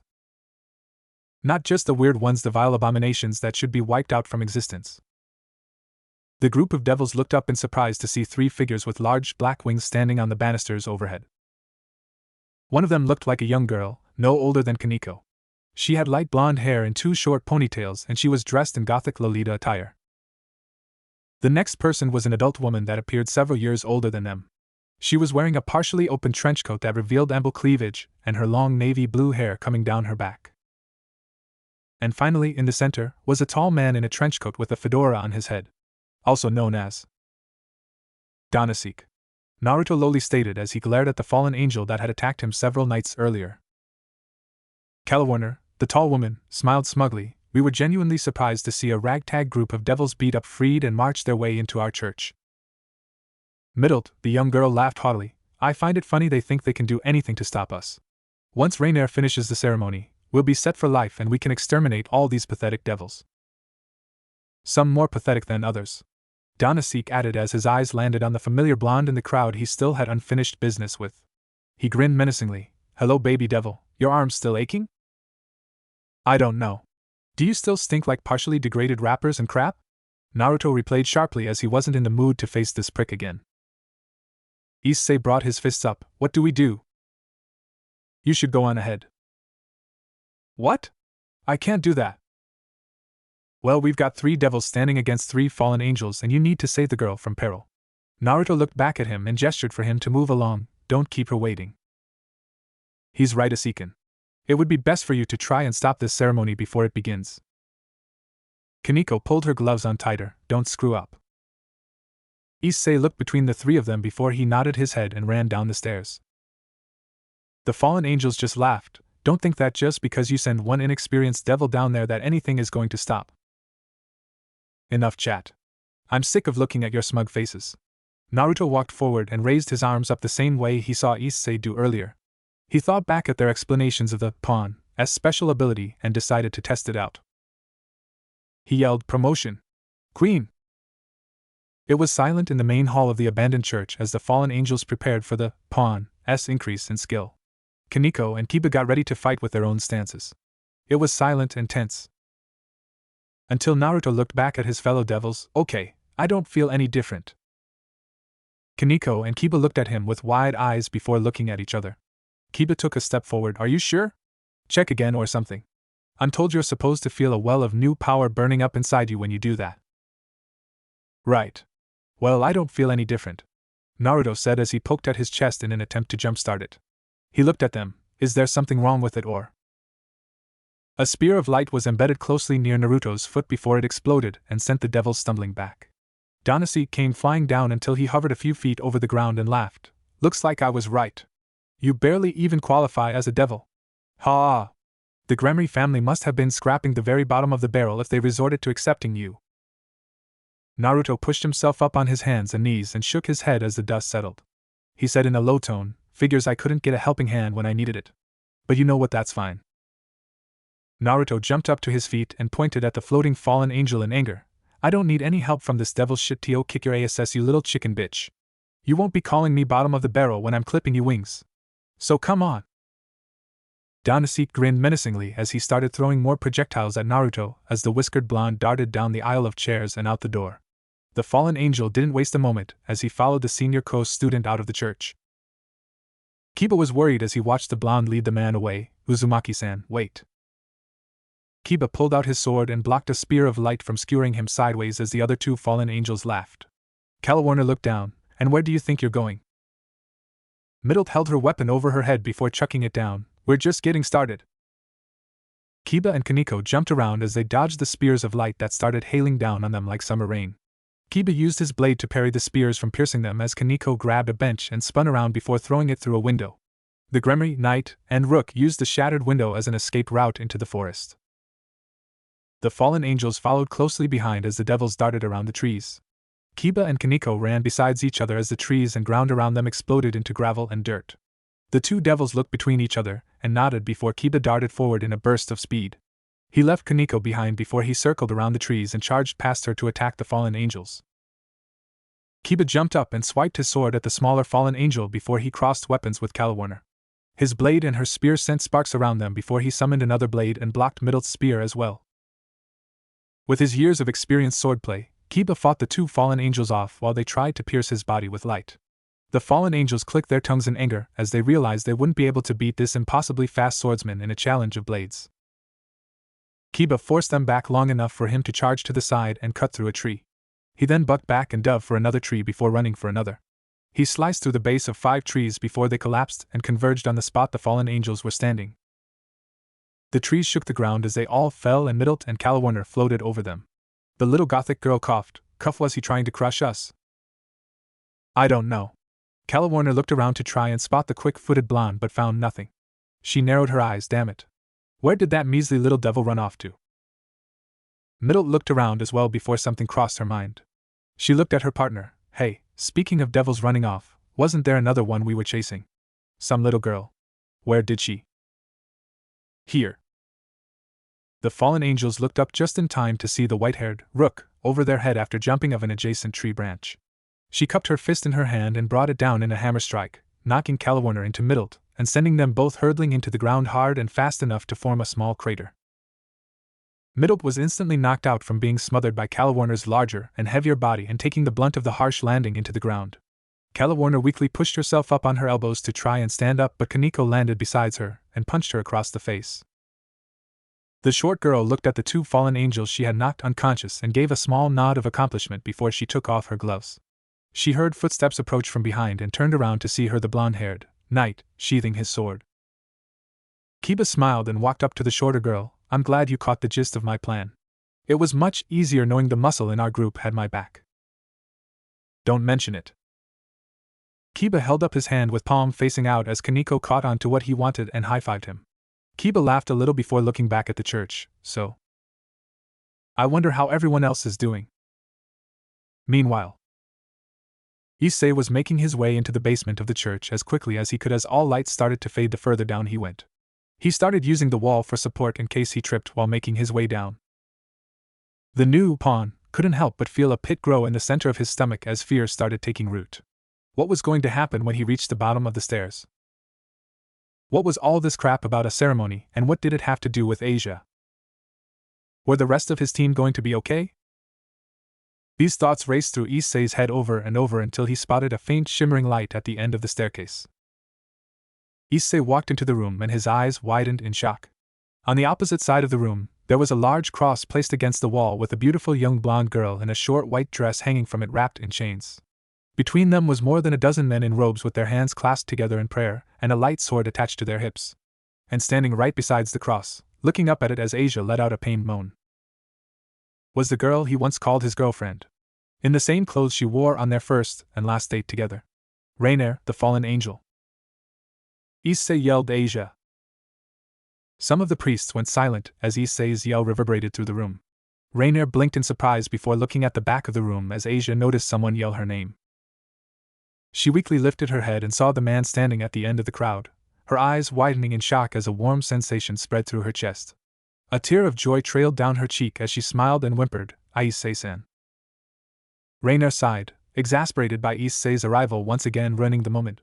She looked up at him lazily. Are you serious? How many times do I have to kill you before the lesson starts to stick? Issei looked to the black-haired beauty. Yumano, he glared at her. Rainier, let Asia go. Or else I'm going to take her from you by force. Rainier raised an eyebrow at his exclamation before she let out a small giggle. She looked at the devil. Whoa, you really fell head over heels for her, didn't you? Jesus-iken, I might start feeling jealous if you keep hurting my feelings like this. She lowered her arms to her side and nodded. Okay, you can have her. A light started to shine from Asia's chest and illuminate the entire room. Rainier smiled. The ceremony is over anyway. Asia's body went rigid and she threw her head back as tears formed in her eyes.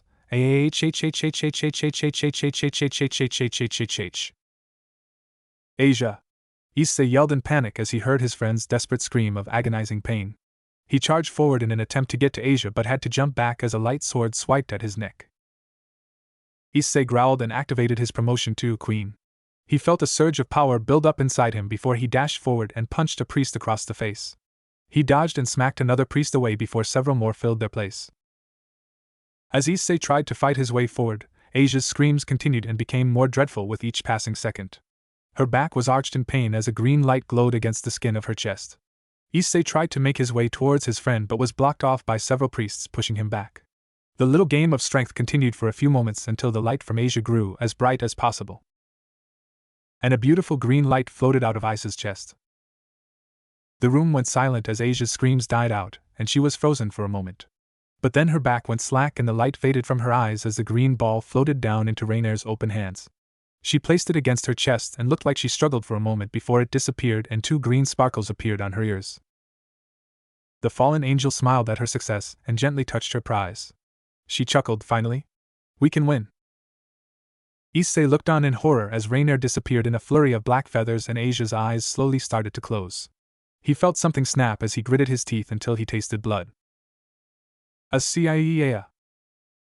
Meanwhile, Naruto dived forward and rolled against the ground before he started sprinting around the trees directly in front of the church. Danasek made quick pursuit and flew low to the ground as he threw spears at his blonde opponent as fast as he could. He laughed. What's wrong? Now that you know you can't even use your devil abilities, are you realizing how weak you truly are? He cackled. Because this feels like I'm hunting for fish in a barrel. Danasek created a large spear and tossed it at Naruto back before he quickly ran to the side and out of the fallen angel's sight. He raised an eyebrow and looked around, on his guard for the devil that escaped. The man with the fedora smiled. If you're trying to hide, it won't. Danasek was immediately knocked off his feet as Naruto came into his side with a flying sidekick.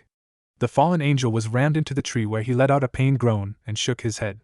He laughed. Is that the best you've? He was instantly struck in the face before grabbed by the collar and punched several times in the nose. Naruto grabbed Danasek's head and brought it down into his knee, shattering his nose and covering his pants in blood. He dug his fist into the fallen angel's gut, then kicked him in the shin, jabbed him in the side, elbowed him in the jaw and backfisted him in the eye. He then swept the man's knee out and barreled into his chest with his shoulder. Danasek was pushed against a tree before he coughed and spit up blood. He gasped for air as he was in complete disbelief that the blonde had done this much damage to him in so little time. He spit out some blood and glared up at the whiskered man as he marched forward. How did you do that? When we fought the other night, you were not this strong. Well, there are two reasons for that. One, Naruto held up his arms and looked between them. When I actually tried to fight you, I was a bit handicapped because I had metal lodged in my arms and I couldn't punch you hard enough.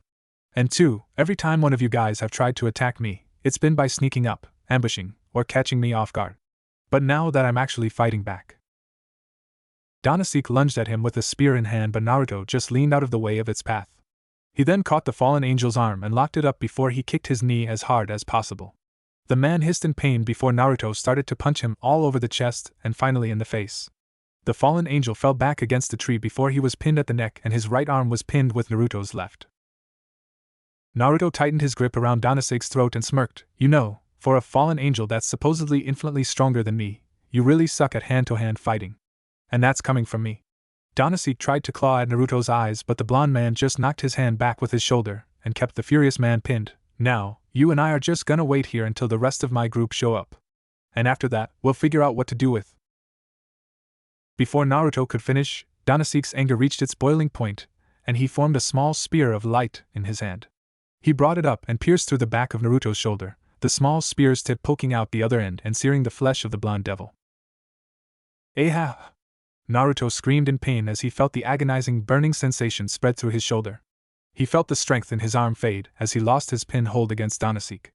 The fallen angel took this chance to try and cut Naruto across the throat, but with the blonde jumping backwards to a safe distance, all he got was a burning cut across his cheek. The fallen angel breathed heavily as Naruto grasped the burning wound on his shoulder. He looked down to see a small hole on the front of his shoulder, and a gaping hole big enough to fit several fingers on his back. Oh, and as blood continued to seep out of it, the effect of the light still lingered and he couldn't summon any strength to that arm. Shit. This Danasek growled, anger brimming his voice and blood dripping down his chin. His wings flapped violently as he started to ascend. This is an outrage. I will not stand for this injustice. No more games. This ends now. The fallen angel summoned dozens of spears of light over his head as Naruto looked up in shock.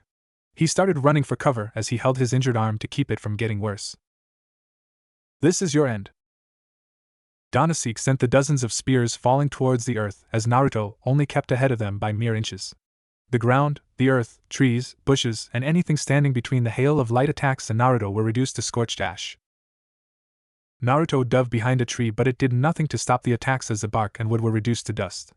Naruto leaned further down as he tried to hide long enough for the spears to stop falling.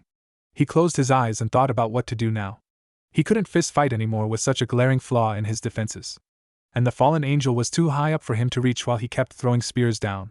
If he wasn't by himself, maybe there would still be a chance. Naruto's eyes widened before he looked down at his hands. He thought for a moment before he sighed. Didn't think I would ever have to use that again. Shit, this is so going to hurt. Danasek created a dozen more spears and kept them floating by his head as he looked around for the blonde. He stayed alert, ready at any moment to end that miserable devil's life in excruciating agony. Naruto finally popped out of his hiding place and started dashing for another set of trees to hide behind. Danasik spotted him as he ran and smirked as he raised his hands. No, you don't. The spears of light flew through the sky and down at Naruto before one of them pierced his chest. And then another severed his leg beneath the knee. One burned through his arm and another took off a chunk of his head. All of the spears shredded through his body and destroyed the ground beneath him as dust rose up in the air. Danasik grinned. He was so happy knowing he had finally killed that annoying bastard. He waited as the dust cleared and prepared to claim whatever was left as a prize. But there was nothing. No blood. No flesh. No guts. No clothes. Nothing was left of the blonde the fallen angel was fighting. That was impossible. He watched as that devil was riddled with spears and reduced to the human equivalent of Swiss cheese. But now it was like the body just disappeared. Danasik looked around in an attempt to find something. Hey! Danasik heard that yell directed from behind and spun around in the air. He looked up to see the blonde devil, clutching his injured shoulder, and his black wings unfolded from his back. He had climbed to the top of the church and used his wings to help send him over the fallen angel. Naruto smirked as he looked down at Danasik's shocked face. Hey! Remember when you said it was a courtesy to say your name? The name's Naruto Uzumaki. Naruto closed his wings and slammed both feet into Danasik's broken nose and beaten face. They fell 5 meters down into the ground before the back of Danasik's head broke their fall. Naruto stumbled off the beaten man and used a tree to catch his balance. He was catching his breath before he looked back at the defeated fallen angel. His nose was even more crooked than it was before, blood spilling down his nostrils and mouth. He had 2 dirt marks from where Naruto's feet planted themselves in his face and a swollen face. Naruto stood over him. Hey, you dead? No repsance. Naruto sent a swift quick into his shoulder. GK. Danasik gagged and coughed up some blood but stayed unconscious. Naruto just shrugged his shoulder before he hissed and resumed holding his injured one. He walked a few feet away before falling on his ass and grunting. He threw his head back. This sucks. Okay, once we're done with everything tonight, I'm out. He started coming up with a plan. Maybe I could drop out of school. I don't even know how I got that stupid scholarship in the first place. He looked up at the night sky. I could try getting a second job. It would probably help me pay back my debt to Gramps faster. But I would actually need to learn about having better social skills. Now that seems like an impossible task.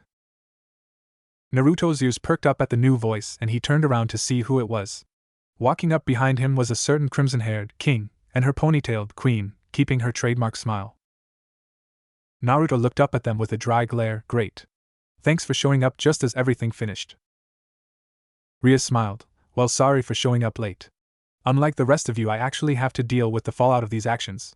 She then walked up beside him and got his attention. I never would have believed they could convince you to join their mission. How exactly did they do that, huh? Naruto narrowed his eyes and avoided Rias' eager gaze to know how to control him. He grumbled, I sympathize with idiots. Plus I've met that nun girl before and I couldn't live with myself knowing I could do something to help but I didn't. Akino titled her head. Aw, the Tinman does have a heart. It's cold, withered, and possibly cracked, but it's still a heart. Naruto just sent a cold glare at the beautiful queen as Rias walked over to the fallen angel. She nodded in surprise. I have to say, I'm surprised you beat a fallen angel all by yourself. She looked over to the blonde. Did you use your promotion to win? No. Naruto said as he looked up at her questioningly. That stupid power-up didn't even work. I tried to use it and nothing happened. Your stupid devil trick was a total fluke. Rias and Akino looked between each other in surprise before looking down at Naruto. You couldn't use promotion? Didn't need it as it turns out. Naruto decided to stroke his own ego. This stupid fedora bastard wasn't so tough. Akino smiled. Says the man with the gaping hole in his shoulder. Shut up. Naruto then threw a gesture over his shoulder. There's this crazy-ass exorcist we knocked out over there too. You should make sure he doesn't escape or anything. Where exactly? Rias asked as she looked around. Naruto looked behind him to see the unconscious priest had woken up and escaped while they weren't looking. TCH, damn it. Well, you still did a good job. Akino. Rias looked to her best friend. Do you mind fixing our new pawn up a little? Of course, Bucho. Akino said as she walked over to Naruto's side and dropped to her knees before holding her hands over the cut on his cheek. After a few moments, it started to close and fix itself. Naruto sat there while the woman fixed him before he saw Rias standing over Danasik. He asked, What are you going to do now? Well, it's not unusual to kill one of our foes while they are unconscious or asleep. She looked over to the blonde and shrugged her shoulders. But it leaves a bad taste in my mouth to kill someone who can't fight back. So we'll probably just capture him and interrogate him for information. Naruto thought that was fine. If the poor bastard was going to be forced into interrogation by a bunch of devils, that might be worse than anything he could possibly imagine. Did this hurt? Naruto looked over to see Akino start concentrating on his shoulder wound. He looked at her in confusion before he gave an indifferent grunt. Yeah, but I've had worse. I can't even imagine how it must have felt to get stabbed like that.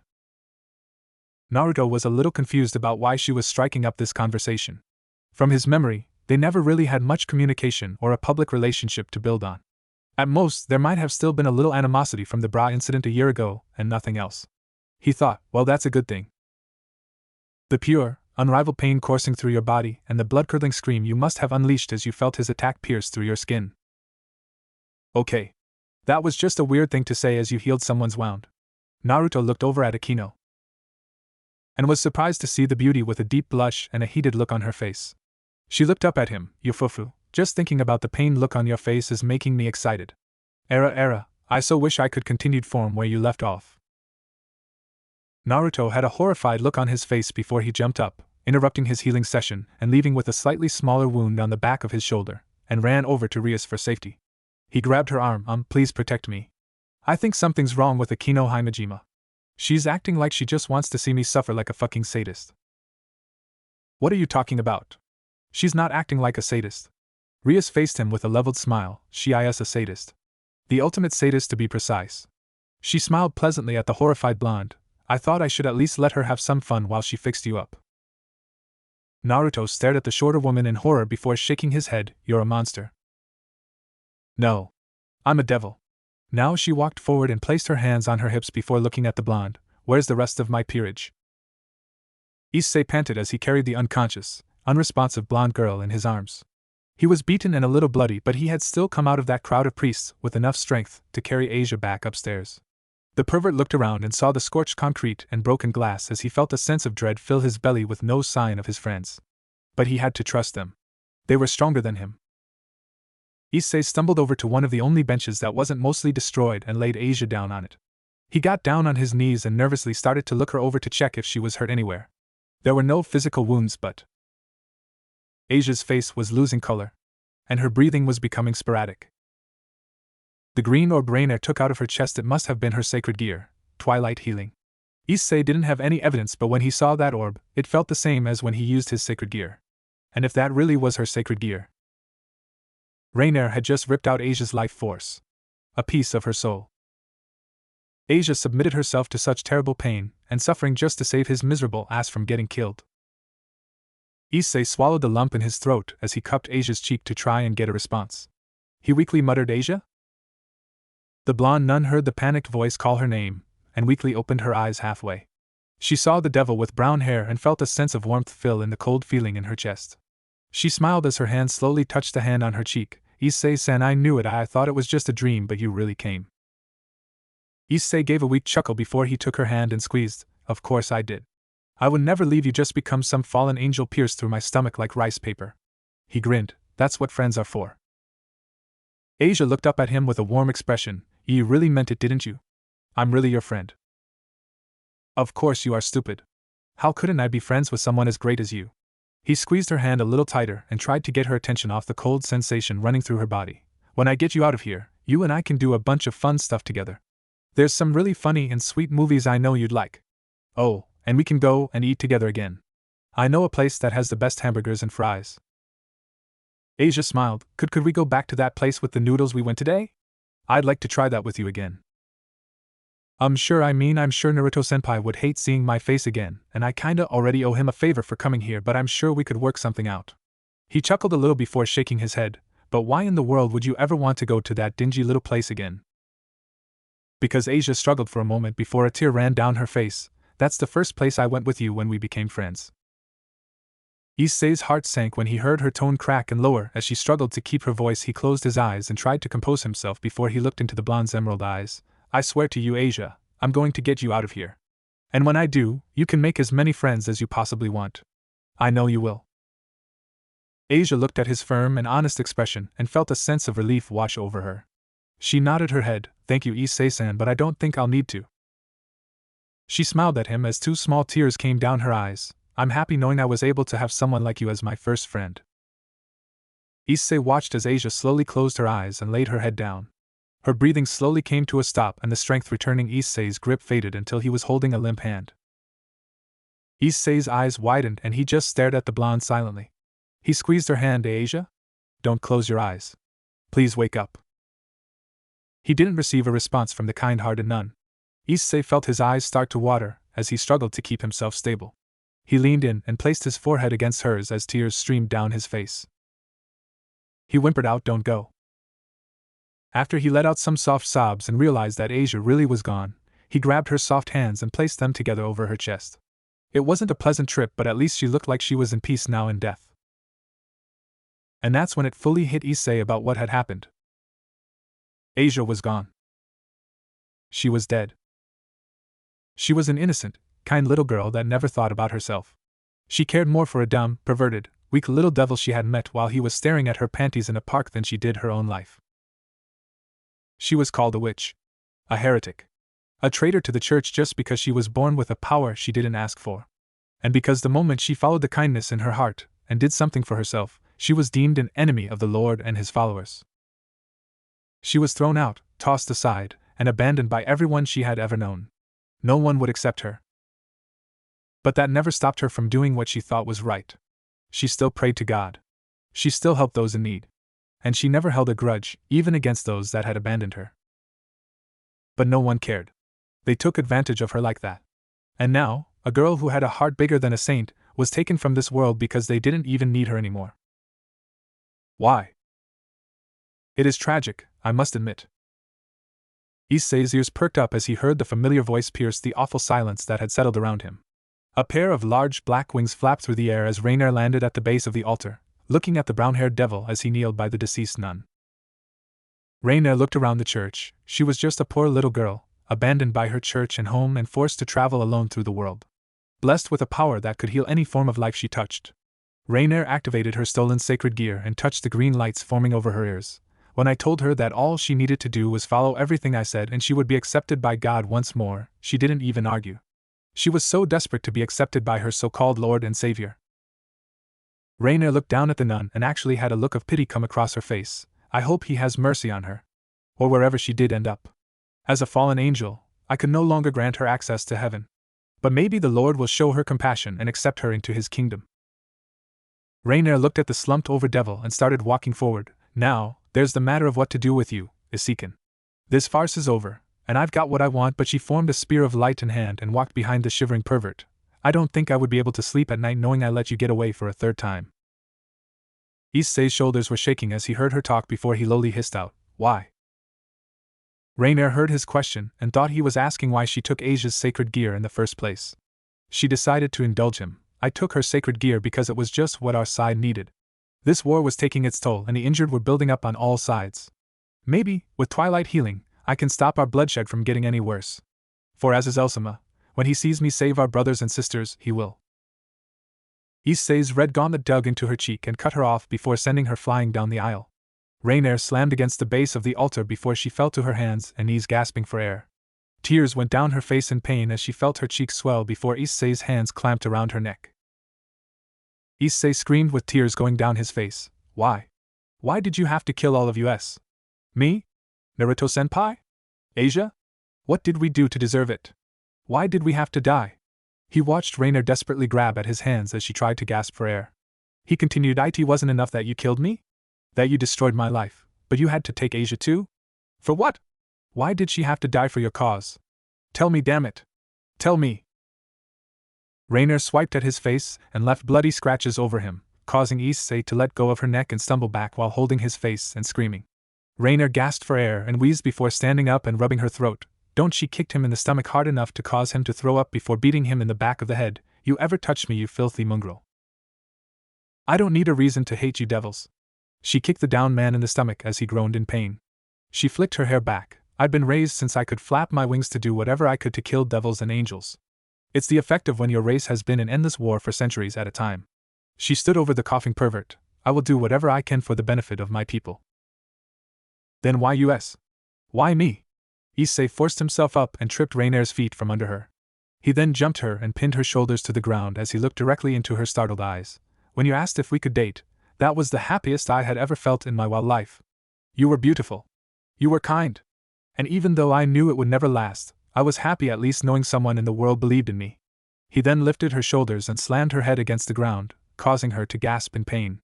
Issei continued, but you killed me. You took my life like it was nothing. Why did I have to die?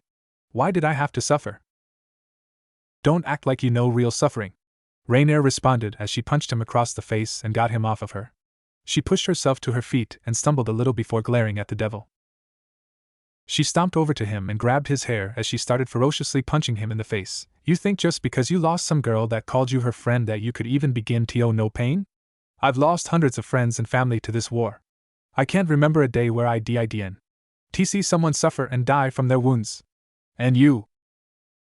She punched him in the eye. You humans don't even know what's going on. Bruising his cheek, you all live your lives, warm in your beds, and ignorant of our suffering. She punched him in the jaw. If I could save my race, everyone I care about by sacrificing millions of humans, of course I would sacrifice all of you, let alone one feeble little girl. Rainier struck him one last time and looked at her handiwork. Issei's face was covered with blood, his eyes were swollen and his cheeks were cut from her brutal beating. She let go of his hair and let him fall on his face as she walked towards a bench to hold herself up. She cringed when she felt how painful her little wounds from the measly little devil felt and reprimanded herself on her failure. Don't care about any of that. Rainier's eyes widened as she looked back to see Issei struggle to push himself up again. Blood was dripping from his gums, but he forced himself up on his shaking legs. He mumbled, you may have suffered because of devils. And you may go as far as you want for your cause. Issei clenched his left fist as it started to shake, but I won't let you hurt innocent people anymore. Not like me. And not like Asia. His gauntlet cracked and broke apart, revealing a leaner, more stylish red gauntlet with a green crystal over his hand. Rainier stared at it in disbelief. Boosted gear? Boost. Issei glared up at her as his body was filled with power, and he ran forward. He pulled back his fist. This is for Asia. Rainier tried to protect herself, but Issei's fist dug into her face and sent her flying upwards. She impacted against a large cross mounted on the altar and broke it in half. She fell back down to the floor as the cross came crumbling apart over her. The dust settled and Issei stood there with an outstretched fist, beaten and bloody but victorious in his fight. And only his fight. Issei held himself up by placing a hand on the bench for support, and started gasping for air. He looked to the side and saw Asia's motionless body, still peaceful and unharmed even after his vicious fight. There was a rumbling and Issei looked over to see Rainier pull herself out of the debris from the broken cross. She struggled as she pulled her legs out but couldn't summon any strength to fly away to safety. Issei saw her and glared. So what are you going to do now? She wronged you, used you, and killed you. We would probably understand if you are holding a grudge. Issei turned his head to see Naruto, Rias, Akino, Kiba, and Kaneko all standing behind him as they looked at his tattered back. He knew they had probably already seen that Asia was gone and that this entire mission was a failure. But he still had something left to do. And it was currently trying to expand her fallen angel wings and escape. What are you talking about, Naruto-senpai? She killed you too, remember? Well, she killed me. Naruto looked over to the deceased blonde nun and had a tinge of sadness in his face before looking at his fellow pawn. It looks like she did a whole lot worse to you. Issei. Rias joined the conversation as she stepped forward and addressed the young pervert. You don't have to worry anymore. If you want, you can step back and I'll finish everything up. Her hand was engulfed by her destruction, and she said in a sad tone, I promise. Issei's shoulders slumped, and he thought about what to do. Until. Please, Isik and the Occult Research Club looked over at the defeated fallen angel as she struggled to pull herself up to her knees. She cowered a little and tears formed in the corners of her eyes as she looked up at the devil whose life she had destroyed. To know you are better than this. Just let me go. Please show mercy. Issei's eyes widened as he felt something break in his mind. Mercy? Issei growled as if the very mention of the word was venom on his tongue. He turned and faced the fallen angel as he looked down on her with fire in his eyes. You want mercy? Did you ever show anyone mercy before you killed them? He gripped his chest where he still felt the burning sensation of her spear. Did you show mercy when you killed me and Naruto-senpai? Did you? Or what about Asia? Too just. What about Asia? Issei yelled as hot tears streamed down his face, and he pointed to the deceased nun. Where was her mercy? She was the kindest, most caring person I've ever met. She didn't care if you were a humna, angel, or devil. She believed everyone deserved to live because that was what she was taught. But she was the only one. Everyone else just used her and took advantage of her kindness. And she was nothing more than a tool to you, wasn't she? One of those humans you were willing to sacrifice for your cause. I'm sorry. I'll kill you! Issei roared as he raised his gauntlet overhead. Issei wait Rias tired to intercept but was stopped when Naruto raised his arm in the way. She looked up to see Naruto completely focused on the crying pawn. Issei came up to Rainier as she cowered in fright at the vicious look in his eyes. He prepared to strike at her, and the raven-haired woman raised her hands in front of her to protect herself. As he was about to strike her down. Oh, thank you. I don't know what I would have done if I had lost it. Images of his time with Asia started to play out in his head. The way you treat me with such kindness gives me hope we can resolve all this hatred without any more suffering. This woman had killed the blonde nun. This woman had slain him without a single shred of remorse. So why? Why? I'm happy knowing I was able to have someone like you as my first friend. Why did he feel like taking revenge would be against everything the kind nun stood for? Reluctantly, Issei slowly lowered his gauntlet and felt his shoulders shake. Rainier saw this moment of hesitation and used her new twilight healing to heal herself. As she raised her hands to activate it, Issei's hands swooped down and grasped at the green lights on her ears. Rainier looked up in shock as Issei said, I'm not going to let you keep the last piece of her that is still alive. Issei pulled and Rainier started to scream in agony. She smacked his hands and tried to push him away as she cried, Stop. Don't. To need them. Issei started to yell and he pulled harder and harder as Rainier screamed with tears coming down her face. Her wings spread out as far as possible and pain showed in her eyes. Ehahaha. Issei ripped the sacred gear out of her as a shockwave spread out through the entire church. It was silent for a moment as every member of the ORC looked at the scene in surprise. Kiba leaned over to Kaneko. Did he just physically rip out a sacred gear? Kaneko nodded yes. Rainier was silent with a stunned expression on her face, tears coming down from her eyes and a little drool out of the side of her mouth. Her wings started to dissipate into a storm of black feathers before her eyes rolled into the back of her head, and she fell over unconscious. Issei held the scared gear of his deceased friend close to his chest like a lifeline and sobbed, I hate you with every fiber of my being. And I want to kill you so badly. But that isn't what Asia would want. Issei looked down at Twilight Healing, so I'll keep her memory alive. If no one wanted her then I'll keep her with me now and forever. The club looked at the bloody pawn, as he had fallen into a deep state of depression. Naruto felt like Issei had finally accepted what had happened to him. He actually felt sorry for the poor pervert. Rias walked over to Issei's side and hugged him closely as he let out a few sobs. She rubbed his head to calm him down. Issei, do you truly believe that none would be happy if she was still alive? He controlled himself before he looked up at his king. Of course I do. I would never have let her get hurt again. If I was stronger, if I was better, I would have protected Asia with my life. He felt Bucho's hand grasp his shoulder, and she smiled at him proudly. Then she sounds like someone I can trust. While Issei looked at her in confusion, she grabbed his hand and led him over to the peaceful nun. She took out a red chess piece and showed it to him. If she is really so important to you, then I can't let someone like that leave before their time. Rias gently took Asia's sacred gear from Issei's hands and held it with her bishop piece. She placed them down on Asia's chest and closed her eyes before a large magic circle was created around them. Rias spoke an incantation and the entire church was flooded with red light. When the light died down, the evil peace and Twilight Healing were gone. Issei looked at Rias in shock before she smiled and motioned to the motionless nun. Issei kept his eyes on Asia. The blonde nun's eyes fluttered a little before she woke up staring at the ceiling. She blinked in surprise before she lifted herself up and looked at her hands. She muttered, What? I thought I was gone. She looked up and saw a horribly beaten Issei looking down at her.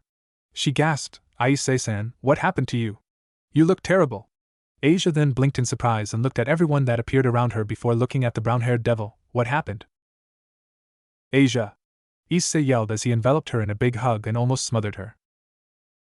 Naruto walked over to Ria's side and was gobsmacked at what he had just seen. He looked at her. Are you sure that was a good idea? I wouldn't use my last bishop piece if I didn't think she deserved it. A kind girl with a healing sacred gear that got most of my peerage, including a certain stubborn blonde, to come risk their lives to save her? She smirked. How couldn't I have someone like that on my side? Before they could celebrate a job well done, the club heard a groan and saw the fallen angel woman lift herself up while rubbing her head. Aquino saw her. She's waking back up. I'll handle this, Kiba assured as he pulled out his blade and started walking over to her. This one has caused our family too much pain. I will not let her go. As Kiba approached, Rainier looked up at him and jumped back in fear. She screamed, Who are you? What are you doing? I'm going to put an end to you. For what you've done to Asikan and Argento-san. What do you mean? What did I do? You know what you do. You tried to kill them. You used them. I don't know what you're talking about. You're to wait, Rias said as she ordered her, knight, to halt the execution. Rias looked at the raven-haired woman as she gazed up at the pure-blooded devil in fear and confusion. Rias shook her head. Something's wrong. She's different from before. Kiba looked between the woman and his master. He asked, What do you mean, Bucho? She doesn't feel the same as she did before. I felt it when Issei took back the sacred gear. She looked to her, Queen, Aquino, can you sense something different? Aquino closed her eyes and tried to sense something with her magical power. But among all the signatures she felt in the room, Rainier's was the smallest and most fragile. Almost like it was broken. She looked back at Rias. You're right, Bucho. She isn't the same as before. Her magic power was destroyed. She doesn't even have as much compared to a normal human anymore. Issei asked, What does that mean? Issei, Rias said as she looked at her, Pawn, I think you completely destroyed the fallen angel Rainier, and now all that's left is this empty shell. Naruto looked back at her in confusion. What? What if she's just lying? Look at her. That's not an act anymore. That's real and honest confusion in her eyes. She's scared. Rias shook her head. I don't think she is a real fallen angel anymore. Kiba looked at Bucho. So what does that mean? Asikan turned her into a human? No, she's not human. But she's close. It's like Rias tired to explain the feeling she was getting from the frightened woman in front of her. It's like her wings were destroyed. What was left of Rainier the fallen angel is gone. Rias looked at them, like she'd been wiped clean of everything she was. A permanent case of amnesia. Is that possible? Kaneko asked. Rias thought it could be. There's never been a recorded circumstance like this. When humans have their sacred gears taken from them, they start to die. Angels, fallen angels, and devils have stronger bodies than humans, so if a sacred gear was forcefully taken from them like that, it might be the same as dying for them. Being reborn as something new. The group was silent as all that could be heard was the new human's whimpers of fear as she touched her injured body. Kiba had a dark look in his eyes. So what do we do with her now? What she did to Hayado-kun and Uzumaki-san still hasn't changed, Aquino said with a stern look as electricity started crackling around her hand. I say we punish her for what she has done to them. Kaneko countered, but can we punish someone for a crime they can't remember committing? If she isn't a fallen angel anymore, would that mean we are killing someone who is innocent? It doesn't matter what we say. Naruto interrupted as he shook his head. It isn't our decision to make. The club members all looked towards Issei and Asia as they realized they were left with the decision of choosing the woman's fate. Issei looked up at Naruto for his opinion, but the blonde shook his head as he decided not to interject anymore. Issei thought for a moment before looking at Asia. Asia, what do you think we should do? Asia looked between everyone that was gazing at her before she spotted the frightened woman she was new as a fallen angel. Asia saw the fear in her eyes before she slowly stood up out of the bench. She walked over to her and watched as she cowered in fear. Asia raised her hands. It's okay, I'm not going to hurt you. Asia kneeled by her side and pointed towards herself. Do you remember who I am? The black-haired woman shook her head. No. Asia swallowed and thought for a moment about a question she could ask. She thought of one and looked at her. What's the last thing you remember? She thought for a moment before realization dawned on her. Don't know. I can't remember anything? She held her head and started to panic. What happened to me? My head hurts and I don't know who I am. Who are you? What happened? You had an accident and you were hurt, Asia said as she placed a calming hand on her shoulder. A lot of people were hurt. But it's okay. We're all fine now. Asia looked at her. Can you remember your name? The black-haired woman thought for a moment before she shook her head. She whimpered no. Asia continued. Your names are. The blonde nun saw the club members shake their heads and tell her not to call her that. Asia sputtered, your name Isahes. Yuma. They all looked over to Issei as he stood back up with a painful grunt before looking at the woman that had changed his life. He stared, your name is Yuma Amano. That's all we know. The woman looked between all of them before looking at the blonde nun. She looked down at her hands. Yuma Amano. It was the evening after the Gremry peerage raid on the church. Well, that puts an end to one of the most eventful weeks we've ever had, Rias said to her, Pawn, as she sipped on a cup of tea. She looked at Issei. Please don't make such a ruckus around the office anymore, okay? Yes, ma'am, Issei sheepishly said as he scratched the back of his head. He looked at her. Bucho, is everything settled now or? Well, as settled as an unauthorized mission to rescue a church nun from a group of Rouge fallen angels can be. Rias lowered her cup and looked at him sternly. We didn't catch the priest. All of the other fallen angels escaped while we were healing you. And Rias pouted while looking off to the side. I still haven't gotten Naruto to come around to our side yet. Issei sent out a weak chuckle when he remembered what had happened after all the commotion at the church. Rias confronted Naruto and said that while she healed the injury on his shoulder, they were going to have a nice long talk about what he was going to do about the club. His response. Shit! Fallen angels! And while the rest of the team looked where he pointed, he dashed out of the church and ran as fast as he could. Bucho was not happy about that. Rias placed her tea on the table, and finally, on the matter of Ms. Yuma Amano, Rias looked at her. Pawn, we've done some checking on her and come to a result. She doesn't have her wings anymore and her memories and experiences have been completely destroyed. Turns out you ripping a sacred gear out of her did some pretty severe damage to her system. Right. Rias took out a photo and handed it to Issei. He saw the picture of a smiling Yuma, standing at a train stop with a suitcase and a bandage of her cheek. Rias continued, we sent her to another school in a different town where we have some connections. We will keep an eye on her to make sure nothing goes wrong, but I think that everything is settled now. The fallen angel Rainier is gone and the woman Yuma Amano has been given a new chance at life. Issei looked at the photo for a little longer before he nodded. He still didn't know what to think about this situation, but it was no longer his concern. He placed the photo on the table. That's good. I'm proud of you, Issei. He heard Rias say with pride on her voice, you've come so far in just a week. I hope you can find some peace with this. Thank you, Bucho, Issei said as he stood out of his spot and was ready to leave the building and go home. Before he looked back at her, Bucho, can I ask you one last thing? What about Asia? What's going to happen to her? Oh well, Rias smiled at her. Pawn, why don't you see for yourself? Issei looked at her in confusion before the main door opened and Akino and Kaneko emerged with Asia dressed up in their school uniform. She fiddled with the skirt a little before she saw her friend staring at her. She gave a nervous smile and blushed. Hello, Issei-san, I'm your newest club member. I hope you treat me very well. Issei blinked in surprise. Asia? Yes. Rias, Bucho-san invited me to come to your school and study here. She said it was what every normal girl should do at my age. She looked up at him. How do I look? Issei was speechless as he answered, wow. Oh, they're so cute. Kiba teased as he walked into the club. Era, I think I see hearts flying around them. Akino added with a hand on her cheek. Babies, Kaneko stated flatly. Issei and Asia blushed in embarrassment at their group teasing as Rias stood up. Now, that's enough, everyone. Now, we need to celebrate Asia's new place in our family. But first, Issei, I need to ask you something. The perverted pawn looked at her. What is it, Bucho? Rias looked at him and smirked. How exactly did you find Naruto? Issei saw the look on her face and could already imagine the whiskered man beating the shit out of him when he sold him out. Issei gulped. Shit. 10,000 yen for the knife. You can't be serious. The pawn shop owner looked into the blonde's eyes and glared. Do I look like I'm kidding? I don't know. I walked into your store and you said, welcome, good sir. How can I help you? And even when you said that, you still look like you were going to take the first chance you could to shoot me in the face, Naruto said as he matched the older man's glare. The shop owner sighed. Look, kid, I've told you already. He picked up a large knife with a yellow guard and showed it to Naruto. This knife is 10,000 yen, and I'm not changing the ticket price. If you can't afford this, then look at the other knives I've got. And I already told you, Naruto held up some money. This is the most I can spend without screwing myself over until I get paid.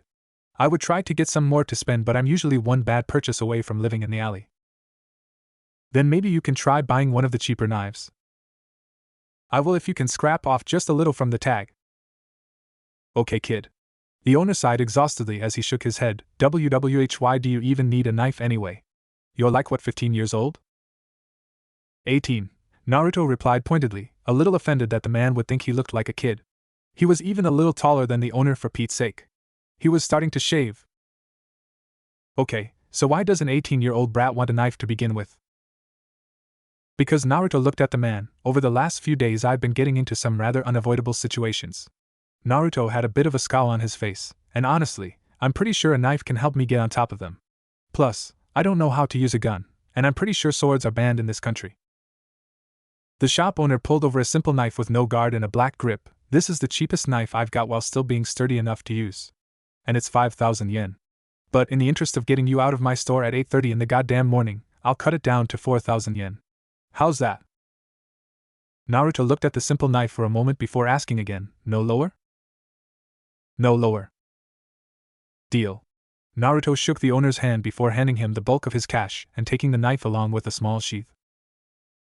The man started counting through his cash as the blonde student placed the knife and its sheath together in his bag.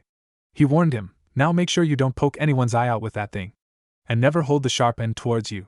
And I know how to use a knife, damn it. I've been practicing with them since I was a kid. The man looked at him in surprise before he shook his head. Now that's just worrying. Naruto walked out of the pawn shop and made his way to the ramen shop for work.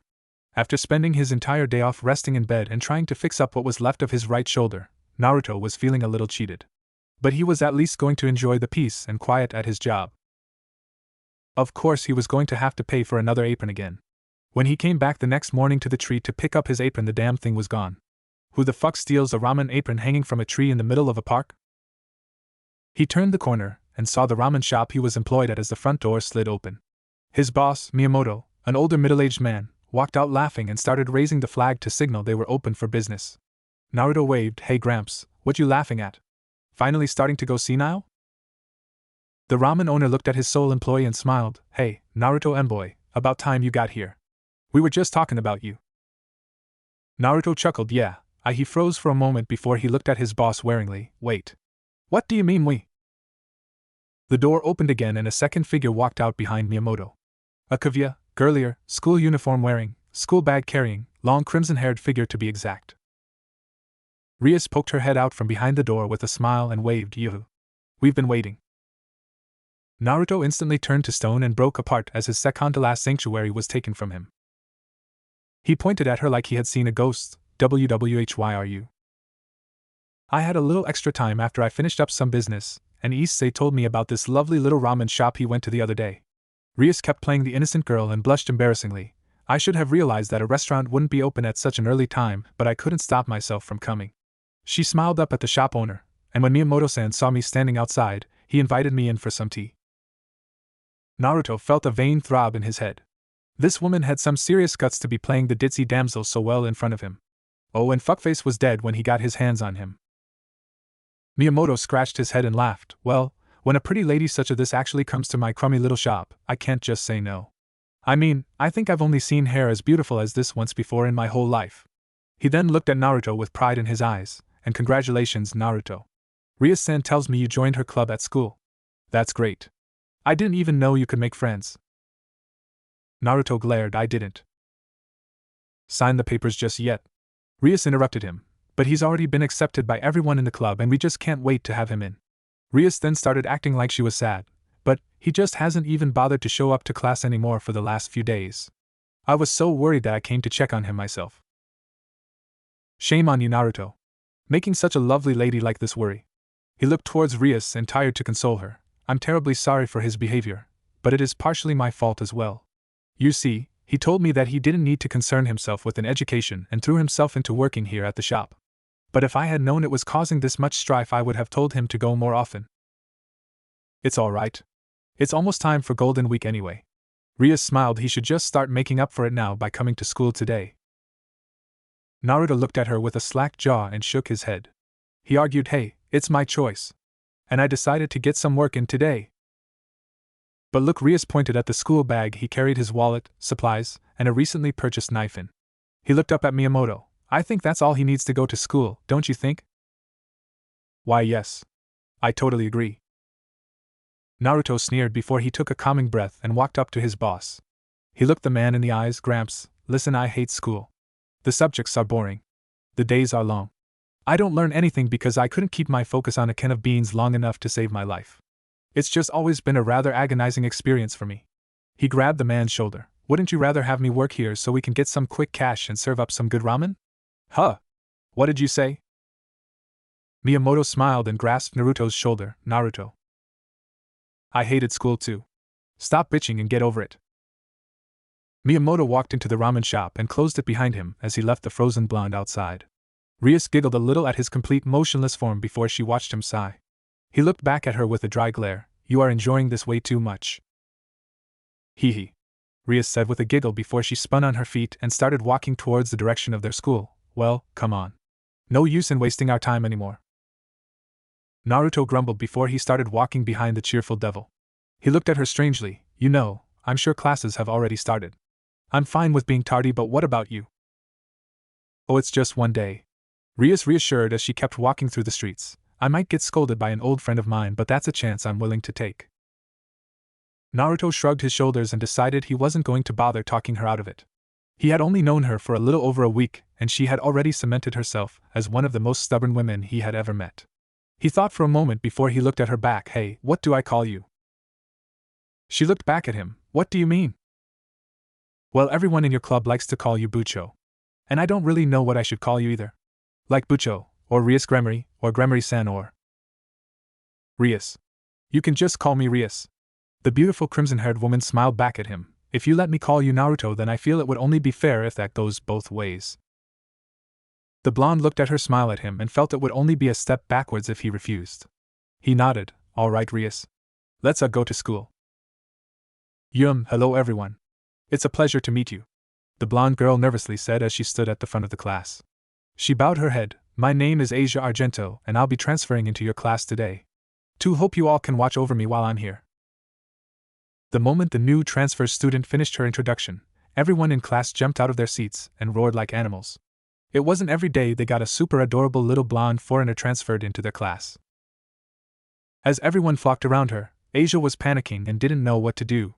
She was not used to having everyone pay attention to her. One bald student raised his head as the light reflected off his scalp. His eyes narrowed in a serious manner. A flag has risen on our pathetic little class. Among all this coal, a shining diamond has finally appeared. His friend, a young man with glasses, adjusted his spectacles as they started to shine. He shared the serious tone. B78W55H 81 cm long flowing blonde. Small but sturdy frame. Nervous but overall kind demeanor. Yes. The two perverts jumped out of their seats and posed in unison as they screamed. The beautiful transfer student event has finally arrived. X2. Issei watched with his hand under his chin as everyone flocked around his friend. He had a fond smile on his face as he watched Asia fumble with her words and try to answer all of their questions as fast as she could. She may have looked embarrassed and flushed, but she must have been so happy that she could talk to so many new people and make friends. He's got that look on his face again, Matsuda whispered to his friend as they stared at Issei. Yep. He's already getting perverted thoughts about what he wants to do with her, Motohama said as he adjusted his glasses. They then both gave him a thumbs up. That's our Issei. Issei was brought out of his thoughts as he saw his friends surround him. What? No. I was. Ugh. They're already raring to go. Freaks. One female student said as she looked at the pervert trio with scorn in her voice. They can't try to control it for a single day, can they? You need to stay away from those guys, Argento-san, one of the girls said to the new blonde as a warning. She looked back at them like they were vile. You don't want to catch any, Argento-san? But the whole class saw that Asia had disappeared from their little wall of protection from the lustful group as she happily walked over to them. She didn't notice Motohama and Matsuda's complete look of disbelief before she stopped and smiled. I tried my hardest and I was able to speak in front of everyone. Do you think I did well? Issei smiled reassuringly and nodded his head. Yeah. You were fantastic, Asia. Asia beamed a great big smile and jumped in happiness. Oh, thank you, Issei-san. The class yelled in disbelief. She's talking to Hayata. Why the hell is Argento-san associating with that perv? Motohama and Matsuda slammed their hands on the desk as they glared at Issei. Issei. What the hell? How does a smokin' hot blonde transfer student know your name? You hidin' something from us, you bastard. Don't even try to lie because I'll know. Issei leaned back as he was cautious of their uneasy stares before he answered, well, Asia's my friend. Way audit? The entire class yelled in even greater disbelief. She can't be your friend. Girls aren't friends with us. Especially you, the most depraved and horniest of the bunch. Issei glared and yelled at his friends, hey, I can have friends too, you bastards. That's right. Asia walked forward and stood by Issei's desk while placing a hand to her chest. Issei-san is my dearest and closest friend. Honest. Issei felt touched by her honest feelings about their friendship as everyone stared at them in utter shock. One girl stuttered, but that's impossible, isn't it? Why would you think that? Because he's a pervert. That doesn't mean that Issei-san isn't a good person, Asia said with a red face as she defended her new friend. He's kind, and he's always watching out for me. He wants me to make as many friends as possible, and he was nice enough to let me live in his house. Everyone in class was gobsmacked by that declaration before they mechanically turned their heads to look at the brown-haired pervert. Issei sighed and shook his head. Damn. He thought Asia was adorable and was happy to help her in any way, but she was a bit of an airhead when it came down to it. Naruto had a glum look on his face as he eyed the clock's slow tick away to their lunch break. His eyes wandered and he saw most of the students in his class doing the same thing as him as they just daydreamed until it was time to eat.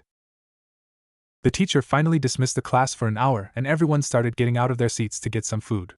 Some of them glanced in his direction, but they didn't give him too much time as they had other things to do. Naruto reached into his bag and pulled out his wallet to go buy some bread from the shop.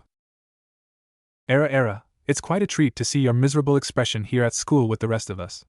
Naruto looked up to see Akino standing by his desk with her trademark smile.